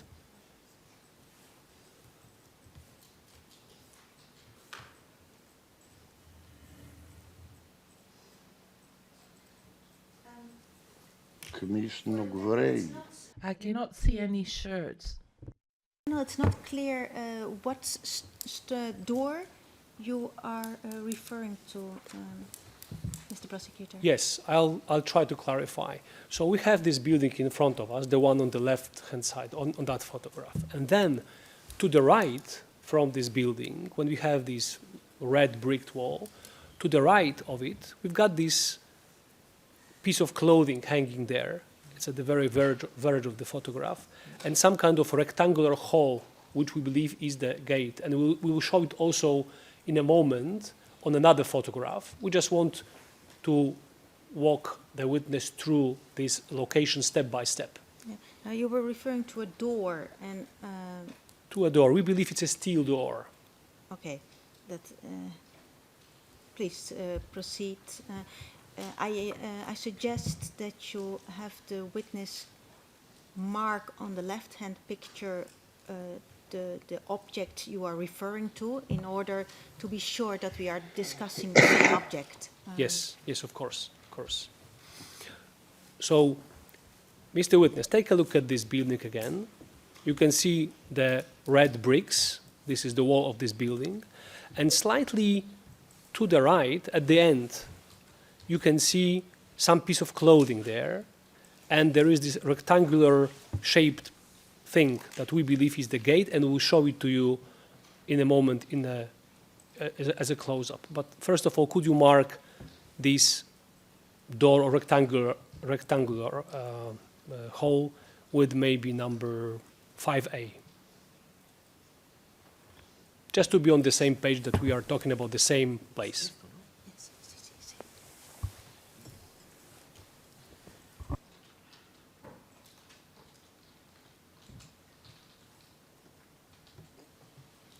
Thank you. This is exactly the location that we are talking about. And then specifically, where the letter A has been put, that is you said T-shirt, clothing. Is that what you mean? This is exactly what I'm talking about. Okay. Before you continue, Mr. Prosecutor, you're not standing, but because I'm reading your facial expression, and I want to give the defense all the room to say what it has to say, I give you the floor even without standing. Thank you, Your Honor. We hesitate to interrupt, but if the focus is the piece of clothing and the door, the previous page actually is a facing. If the focus is that's why I didn't stand up yet. If the focus is to show the door, just the previous page is really facing that, so maybe it's clearer for everyone. No, but what I see is that Mr. Prosecutor is walking us through. First, yes, Your Honor, indeed. I first wanted to show the location from a distance, then close a little bit, get a bit closer to show the building, and then part of the door and this piece of clothing. And then, indeed, I would like, following the intervention of my colleague, go to page 26 of the same range, just to show how it looks. It's going to be much clearer now. But we have to save images at a certain moment. Yes.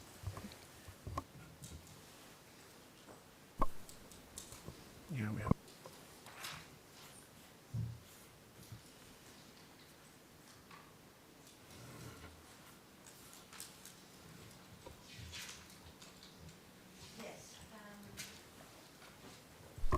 Mr. Prosecutor, are you done with this picture, or would you like to continue with some questions? With this one, I'm done. With the one on the left-hand side, I'm done. We can save it and remove it from the screen. So what we will be doing is, that I will ask you, we will save the one on the left-hand side, but not both. Only the one on the left-hand side. Then, court officer, please proceed with saving the one on the left-hand side and allocate it a registry number, please.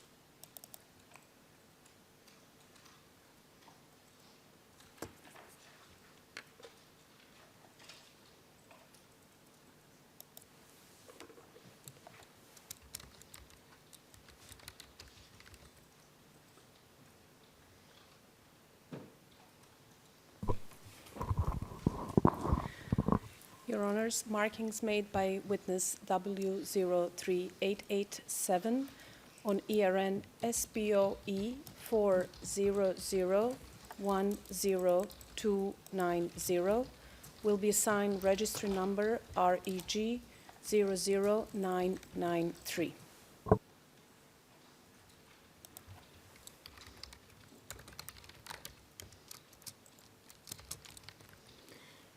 Thank you, Madam Court Officer. Mr. Prosecutor, you may proceed. Let's show on the left-hand side the photograph from the same range on page 26.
Thank you, Madam Court Officer. Thank you.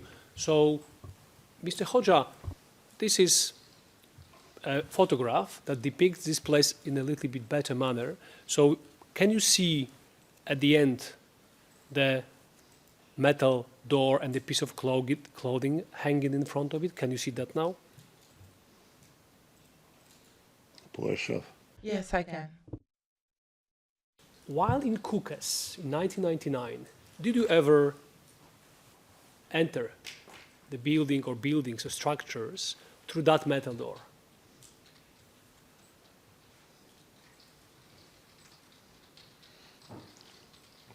Për mua për vitin 99. For me, this area in 1999 is not familiar. I've never passed through or by this part. Mr. Hoxha, we also received evidence that in that location there was also the entrance to the toilet. We discussed the toilets today, and you said that you were going to toilets when you were in Kukës in 1999. Do you remember there being a toilet?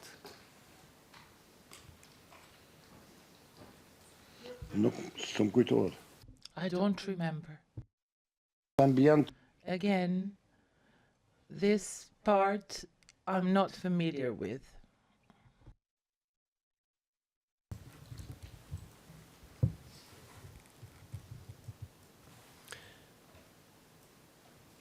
Your Honours would like to show the structure as we believe it was in 1999.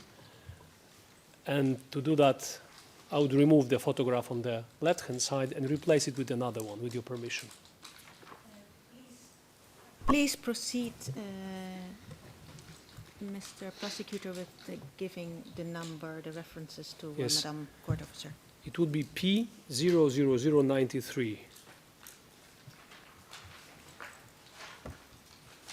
We also have it saved on 074390 to 074391.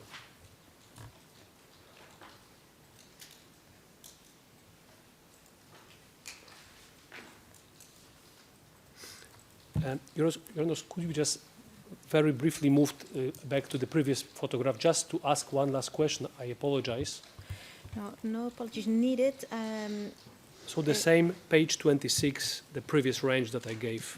I just want to confirm with Madam Court Officer if she has the reference at hand. Yes, of the previous photograph. Yes, please proceed, Madam Court Officer.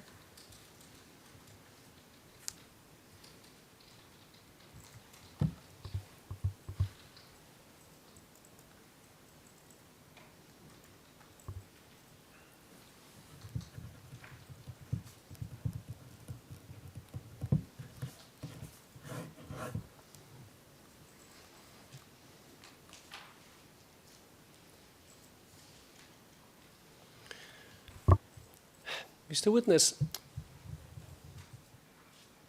I'm still trying to jog your memory about locations, and I would like to pay your attention to the red bricks that you have on the left-hand side. You know, most of the structures, as you could see, don't have the red bricks. This one has got red bricks, the one on the left-hand side. Does that jog your memory, or you still claim that you are not familiar with this structure?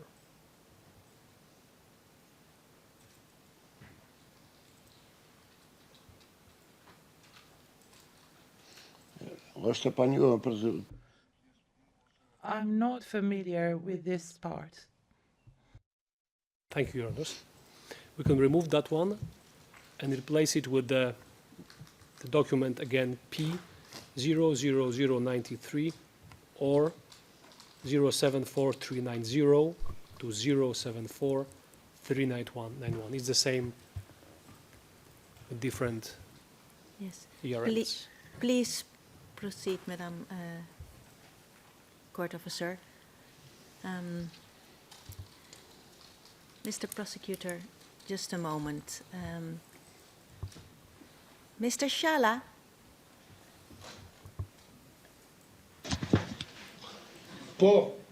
Yes? Is there something you would like to say? I have the feeling, I got the impression that you were kind of, no, let me talk. That you were, no, let me talk, please. That you were kind of agitated. Is there something that we should take care of? Other than commenting on the witness testimony? Yes, Your Honor. The prosecutor there is to present his case and not to make a movie or a scenario. He went 3 times back to the same thing. The witness said he didn't know. He yesterday remember the same thing happened yesterday, and today he's going back to repeating things. This is a court of renowned in the whole world, and there's no place in it to make scenarios for animated movies. Mr. Shala, it's not at all what you are saying, so please be careful when saying it in that way. We have found it relevant. The panel has found it relevant. I have found it relevant to be asked. So, and if we find it relevant to be asked, then we proceed in that way. Okay. Mr. Prosecutor, please proceed. Madam Court Officer, I can see that this is not 100% of the photograph that you can see. Can we make it bigger and really focus on the part of the photograph that depicts the building and the adjacent portion on the right? Could you make it even bigger, maybe 150%? Or maybe this would suffice, actually. Yes, thank you so much. Mr. Hoxha, here is the building that we understand it looked like this in 1999 when you were at Kukas Metal Factory. Can you see at the very, very end the same door, metal door that I showed you on the former photograph? Can you see that?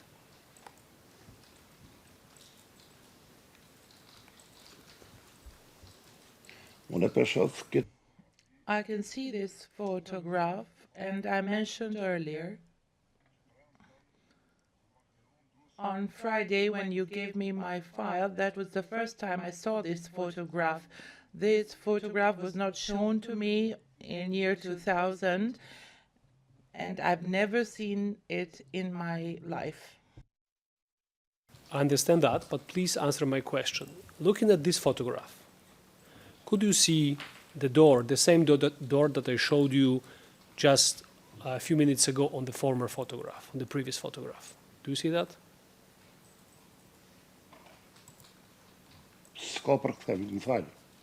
There's no interpretation, excuse me.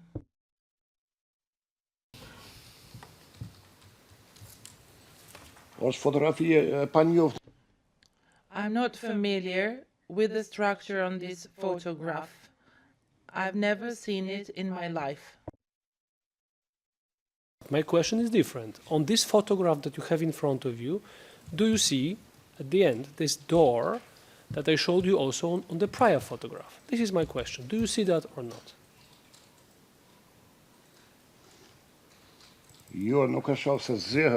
No, I cannot see it because it's black. Close up, maybe 200%, and show just this location of the door.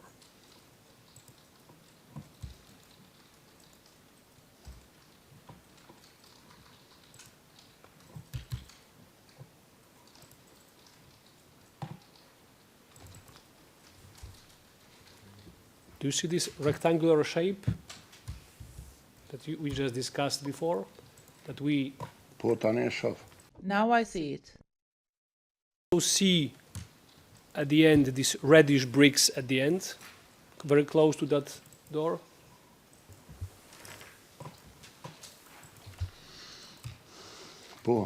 Yes.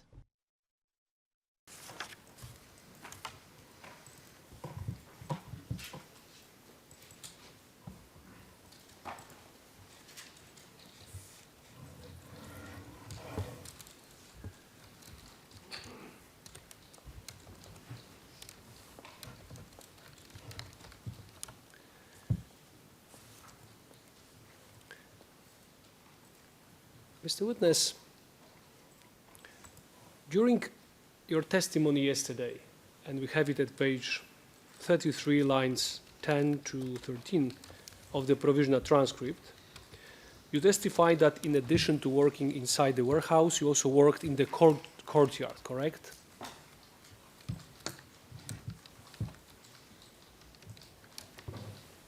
Poor. Yes. You worked at the courtyard. This building, as you can see on the photograph on the left-hand side, is quite a big one, quite sizable in relation to the rest of the structure. So working in the courtyard with weapons,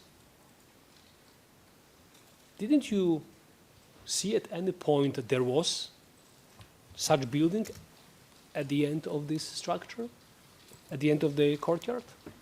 It was not far away. We could see that from the aerial photograph. I'm trying to understand, how is it possible that you didn't see that building?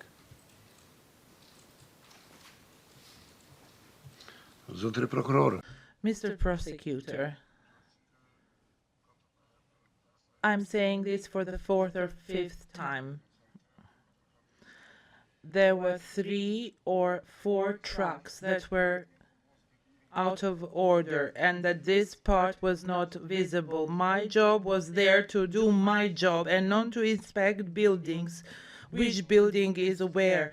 I did not see, I did not pay attention to this building. I had my own work to do. I could not concentrate and inspect every aspect of the buildings in that location. As I said, I saw this building for the first time on Friday, and I was quite surprised when I saw it as part of my file. In 2000, when you interviewed me as in your capacity as prosecutor, I was not shown this photograph.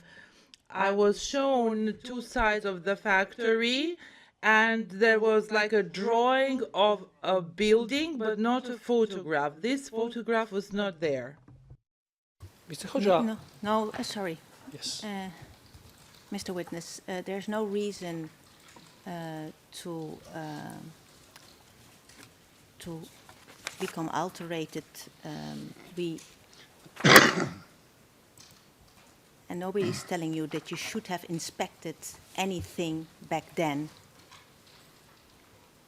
The only point is to see the only thing we would like to know from you, what you can remember from what you have seen back then. And it is legitimate from the side of the prosecutor to ask you several questions on this matter. So just please stick to answering the questions. Defense counsel. Sorry to be a little bit heavy, Your Honors. In the transcript... You're not heavy. You have the floor, and that's it. Thank you. The transcript, and I'm thinking about the future, it says to become outraged, which is not, I believe, what Your Honor said. So I don't know what Your Honor said, but it wasn't outraged. I wanted to say alterated. Yes, so when we read it afterwards, at least it's corrected, Your Honor. Thank you. Thank you, Defense Counsel.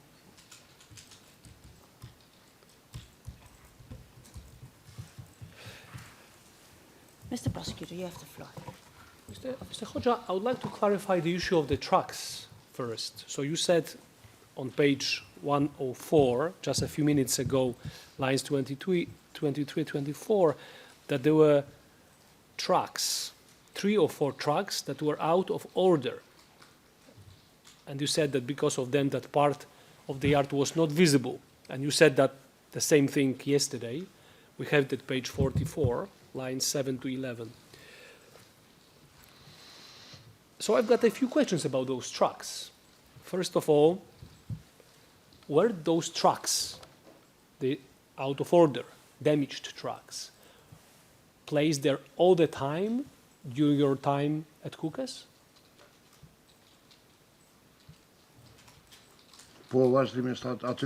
Yes, they were there continuously. repair them? Nobody was interested in putting them back in motion?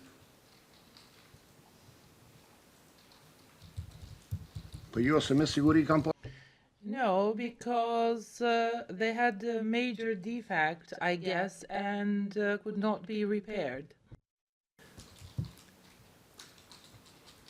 During your SPO interview with the prosecutor, and we have it at part 2, page 21 to 23, you were specifically and extensively asked about that part of the factory compound, and at no point of that interview you mentioned any damaged trucks.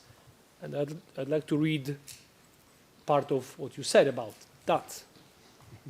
And there is a question about trucks, actually. The question of the prosecutor, and we have it lines 13 to 18. So the question of the prosecutor, did you ever see trucks down at the end of the compound? And your answer, yes, there were trucks. There were frequently trucks coming in and out. So you would park anywhere in the territory, so there were, of course, there were trucks parked. However, you never mentioned any damaged trucks. You said trucks coming and going, trucks parked. Why didn't you say to the prosecutor at that time that there were 3 or 4, as you said, out of order trucks being there permanently? But you are saying that only now.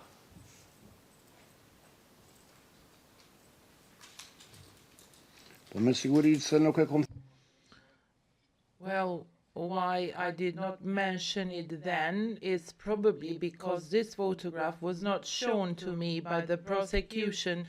They asked about the building, and I replied that there were trucks that were out of order. It is true that trucks came in and went out all the time. They would come in loaded with goods, we would unload them, and then they would leave. But these trucks that had major defects remained there. I don't know whether they had no mechanic who could fix them. I know that I would bring my tables, desks outside and work just where those trucks were. Exactly where number 3 is, that's where I would bring my desk outside and work. You were asked, there was an open question, were there any trucks at the end of that compound? And you never mentioned in that SPO interview any out of order trucks, 3 or 4 trucks. It's a group of trucks. Yes. I see that I have 2 lawyers standing on my left-hand side. Yes, I'm afraid, Mrs. President. And it's almost time, it is break time, but anyway. Yeah? Yes. We have to be fair with the witness. This is the rule. He was talking about a track broken down near the warehouse. So I don't understand that my dear friend of the prosecution claimed he didn't talk about that. He talked about this on the interview 0778. Yes, we have it in front of us, defense counsel. Page 5 and part 2, page 5. Yes, it's here with us and page 19 and the following. we have it here. But there is a difference, and I will not point it out now, that you see too. Okay, I see you nodding, defense counsel. Yes.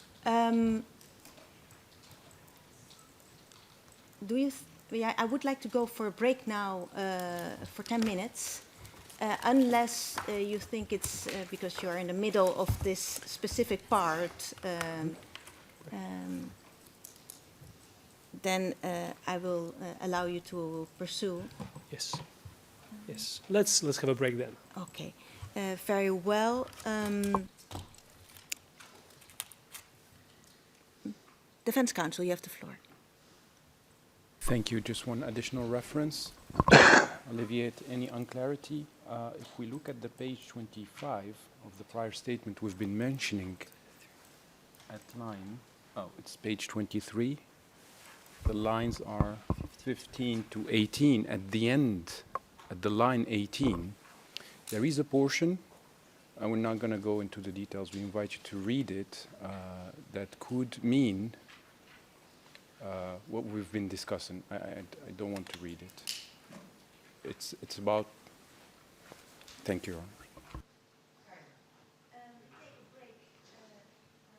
Thank you, Madam Court Officer. We take a break of 10 minutes, and please be back within the 10 minutes, not past the 10 minutes. Yes, and I will have to, yes, I see it. Let us first save also the images. Please, Madam Court Officer, could you save the image on the right-hand side of our screen and allocate it a registry number?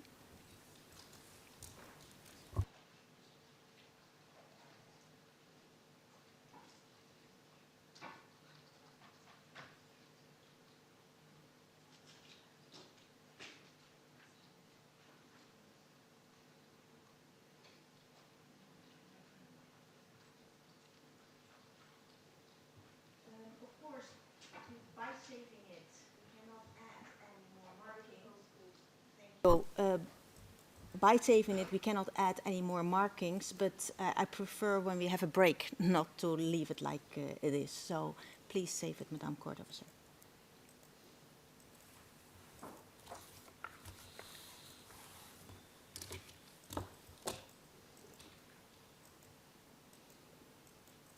Okay. Mr. Witness, we will have a break of less than 10 minutes. And then we will proceed for another half an hour, and then it's over for today. Yes? You can, That's okay. Thank you.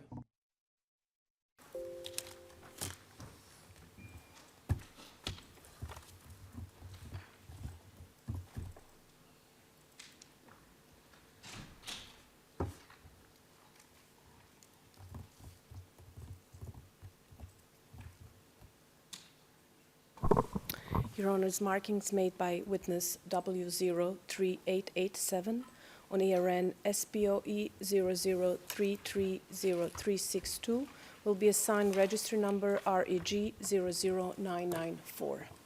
Thank you, Madam Court Officer. The hearing is adjourned for the next 10 minutes. All rise.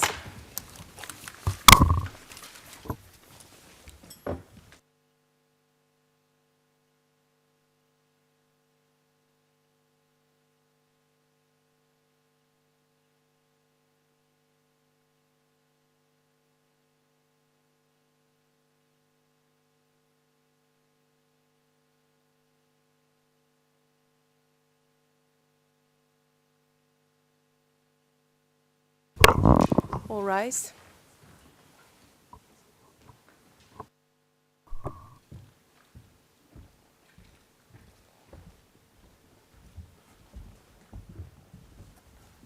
Please be seated.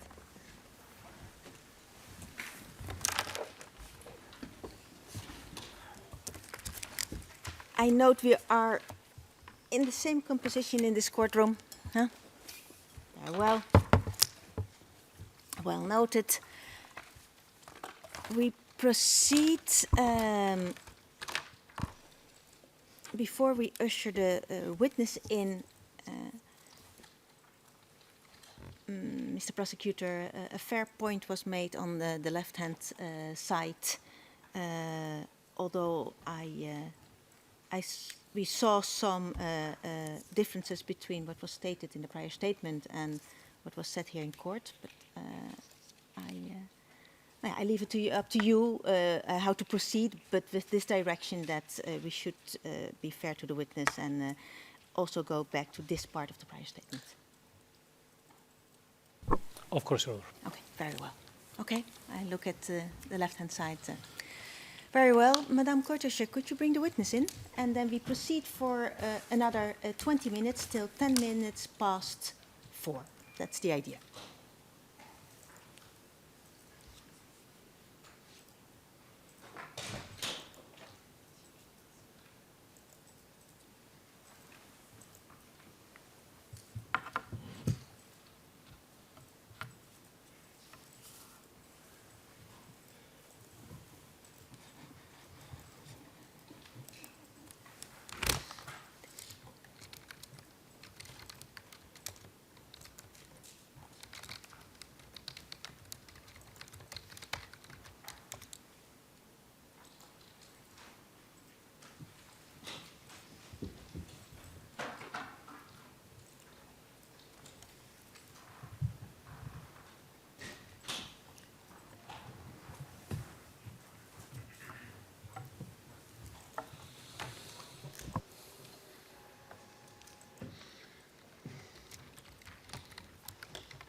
Welcome back, Mr. Witness. Thank you for having me back. Mr. Shala, did you hear the witness?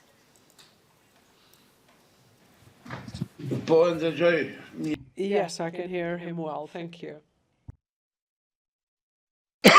We will continue, Mr. Witness, with another 20 minutes of examination today, and then we will proceed tomorrow.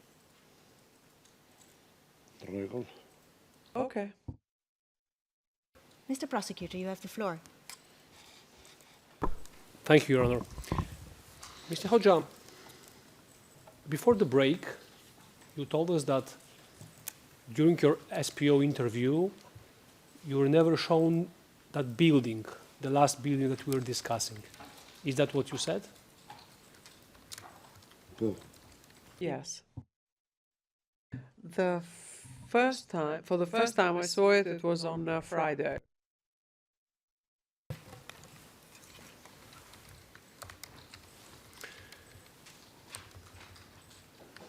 Your Honors, I would like to confront the witness with his SPO statement, where he actually was shown the building, where he actually commented on it as well. We can move, Your Honors, with your permission, of course, we can show on the screen the SPO interview 077857 TR-ET Part 2, page 22. Madam Court Officer, please proceed.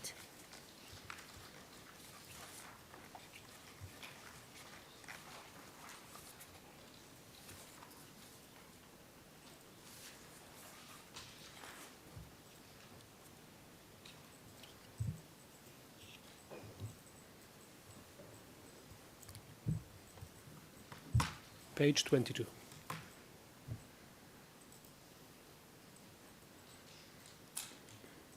And for the witness, we will have, of course, the Albanian translation.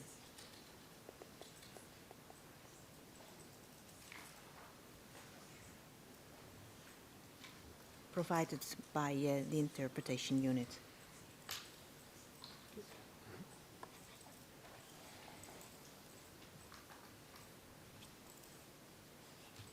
Yes, exactly this part that we have in front of us.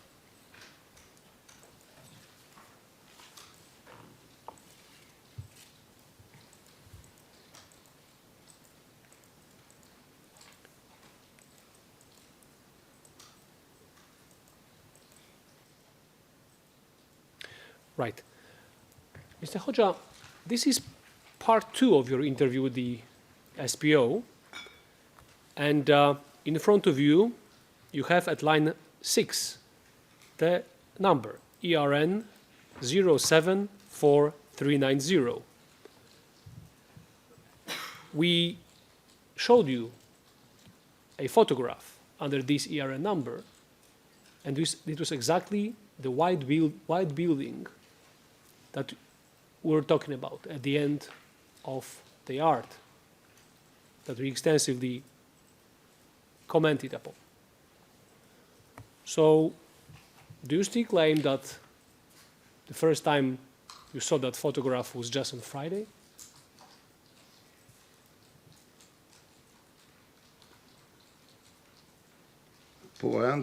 Yes, I still say that. In actual fact, the day you interviewed me in Pristina, I was shown a photograph, it was this big. And then you would see the premises, the building, and there was just a drawing. The photograph was not there. Not this identical photograph. It was never shown to me. Never saw it before. It had sellotape around it on both sides. Yes.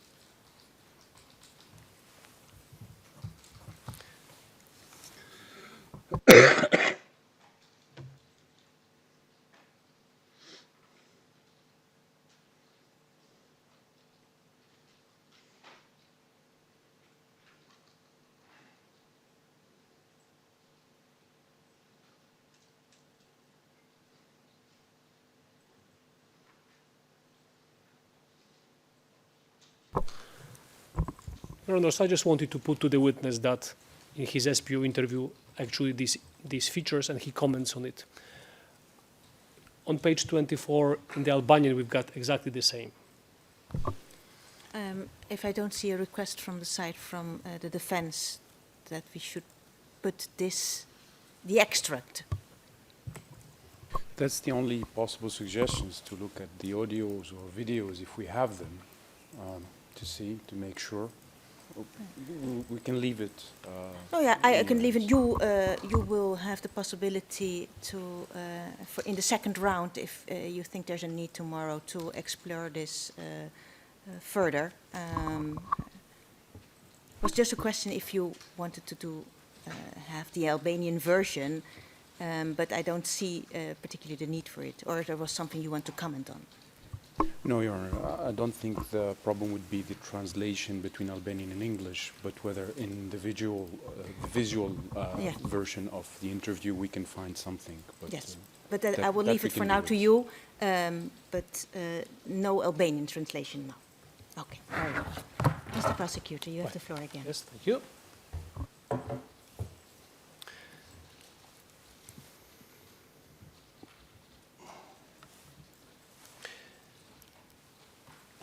Mr. Hoxha, during your testimony yesterday, and we can have it at page 33, lines 10 to 13 of the provisional transcript, you testified that in addition to working inside the warehouse, you also worked in the courtyard, and you also repeated that today. Is that correct? Yes, it is correct. If this is the case and you marked for us the place where you worked outside, when you exit the building of the warehouse and you work at the place that you indicated, the building that we were just talking about, that building that you don't recognize, sits just to the left from the place where you are repairing weapons outside. Does that depiction that I have just made jogs your memory that the building was there? Did you see that, or still don't have any recollection of that?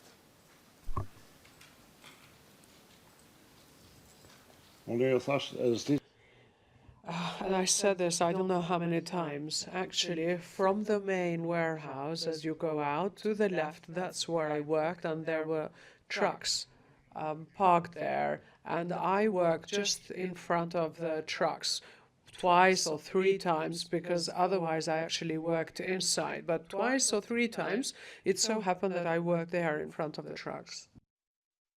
So the trucks were there, parked, and I worked just in front of them.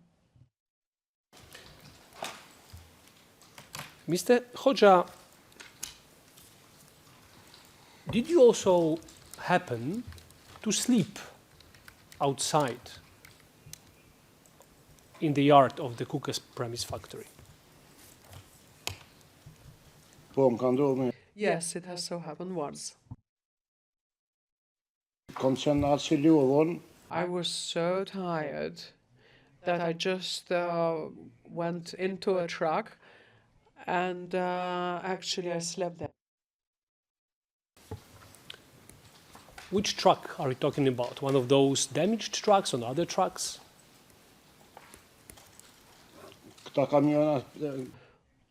The broken down trucks. And you are saying that you slept there only once in that yard, in that truck. Is that what you are saying? Yes, yes, I am. Put to the witness his SPO statement exactly on this issue. Please proceed, Mr. Prosecutor. Mr. Hoxha, in part 2 of your SPO statement, 077857 TRET, at page 5, you said that there were several occasions. There were occasions where you slept outside. Sorry, Mr. Prosecutor, Yes. I would like to have it on the screen. Sorry for not being Very well. clear on that. Very well, let's have it on the screen then. So again, it's 077857 TRET, part 2, page 5.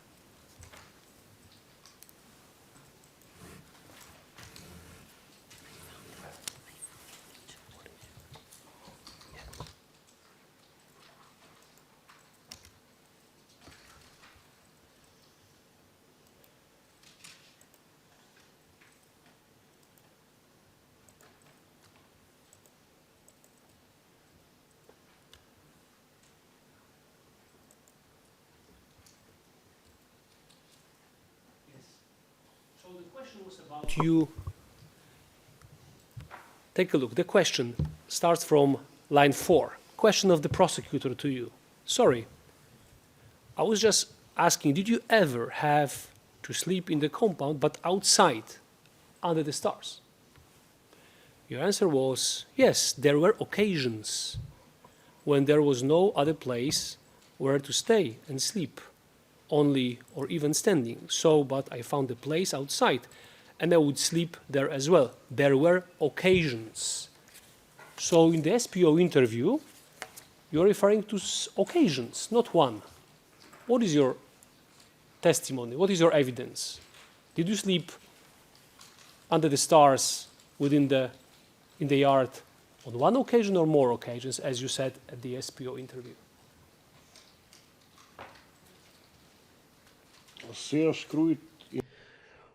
I do not know how the interview has been recorded, but sleeping outside has only happened once. I was extremely tired and I just slept there. I rested there in the trailer.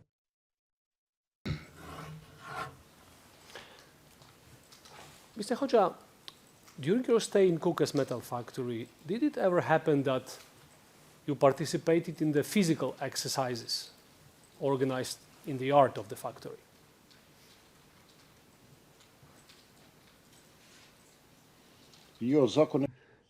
No, I didn't usually go out. Usually go out, but did it happen that you take part in that exercise or exercises? I don't know, I can't remember whether I've gone out, but in 99% of cases, no. So, did you participate in those exercises at least on one occasion?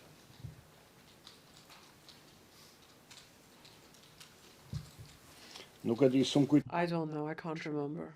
It's 24 years later I'm being asked these questions.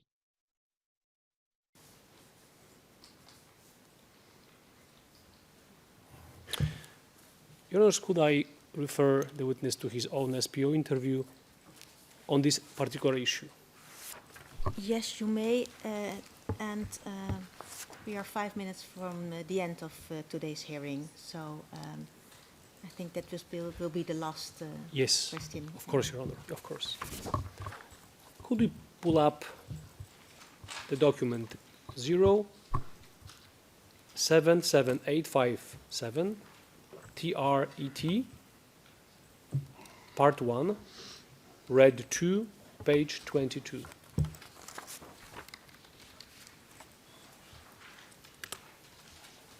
Please proceed, Madam Court Officer.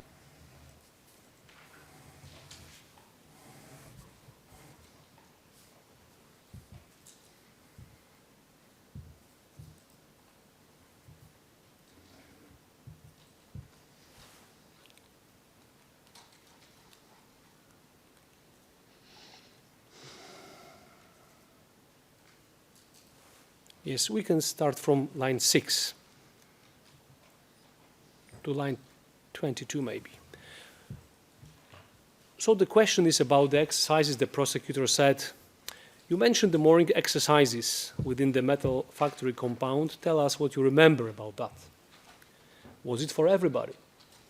And you said, no. It was, no. Even myself, I wouldn't go there all the time or every time. Sometimes I felt lazy, I was tired, so it was not an obligatory exercise. People would go there if they want to, or they wouldn't, if they were tired or resting. And then, line 20, the prosecutor asks you a question, so in the open air, not under the roof? And you said, yes, it was an open area, and the weather was good.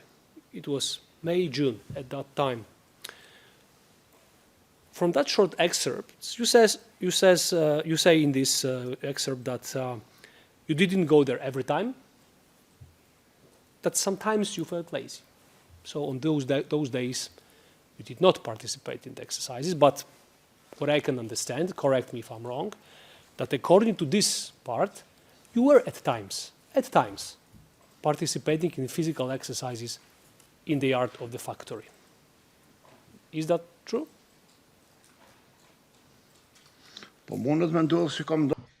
It could have happened that might have been now today, but most of the time I didn't. No, I didn't. Because I had my own duties to tend to during the day, and I was tired. It could have happened that I may have been out today, but the majority of cases, no, and there was no obligation to do so. Otherwise, the soldiers who were younger would to go out. At the time, I was 38 years old. In which part of this yard did the exercises take place, physical exercises? It's the central part, just in front of the general staff. The staff.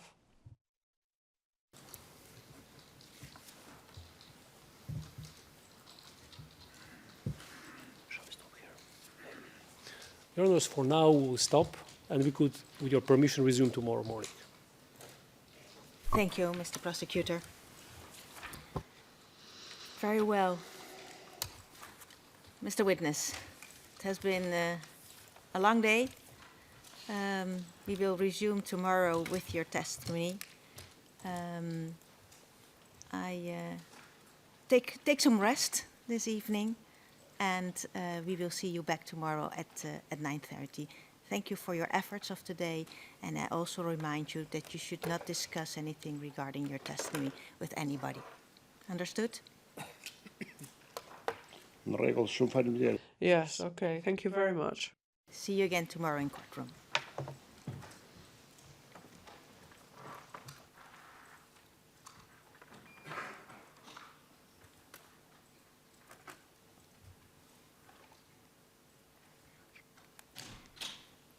Mr. Prosecutor, for tomorrow, how long do you think that you have left? I would say within half an hour I should be done. Within half an hour I should be done. Thank you. Victims' Counsel, do you intend to pose any questions to the witness? I'm so sorry, Honor, I didn't hear that. If you already can say now, if you intend to pose any questions to the witness, and how long you think you will be needing. Very unlikely to ask any questions at all. Thank you. And Defense Counsel, it's early because we will still have half an hour of questioning tomorrow, but do you intend to to have a second round with questions. If I'm going to have one, could be 1 or 2 questions maximum. Okay, good. If. We're making some planning with regard to the next witness and Yeah. to see for I fully what understand. time we should I fully understand. line them up. Thank you. Line her up. Very well. Then my last question, is there anything the parties and Victims' Council would like to raise with the panel at this moment in time? No? Then I wish you all a good rest also for this evening, and we see you back in court tomorrow at 9:30. The hearing is adjourned. All rise.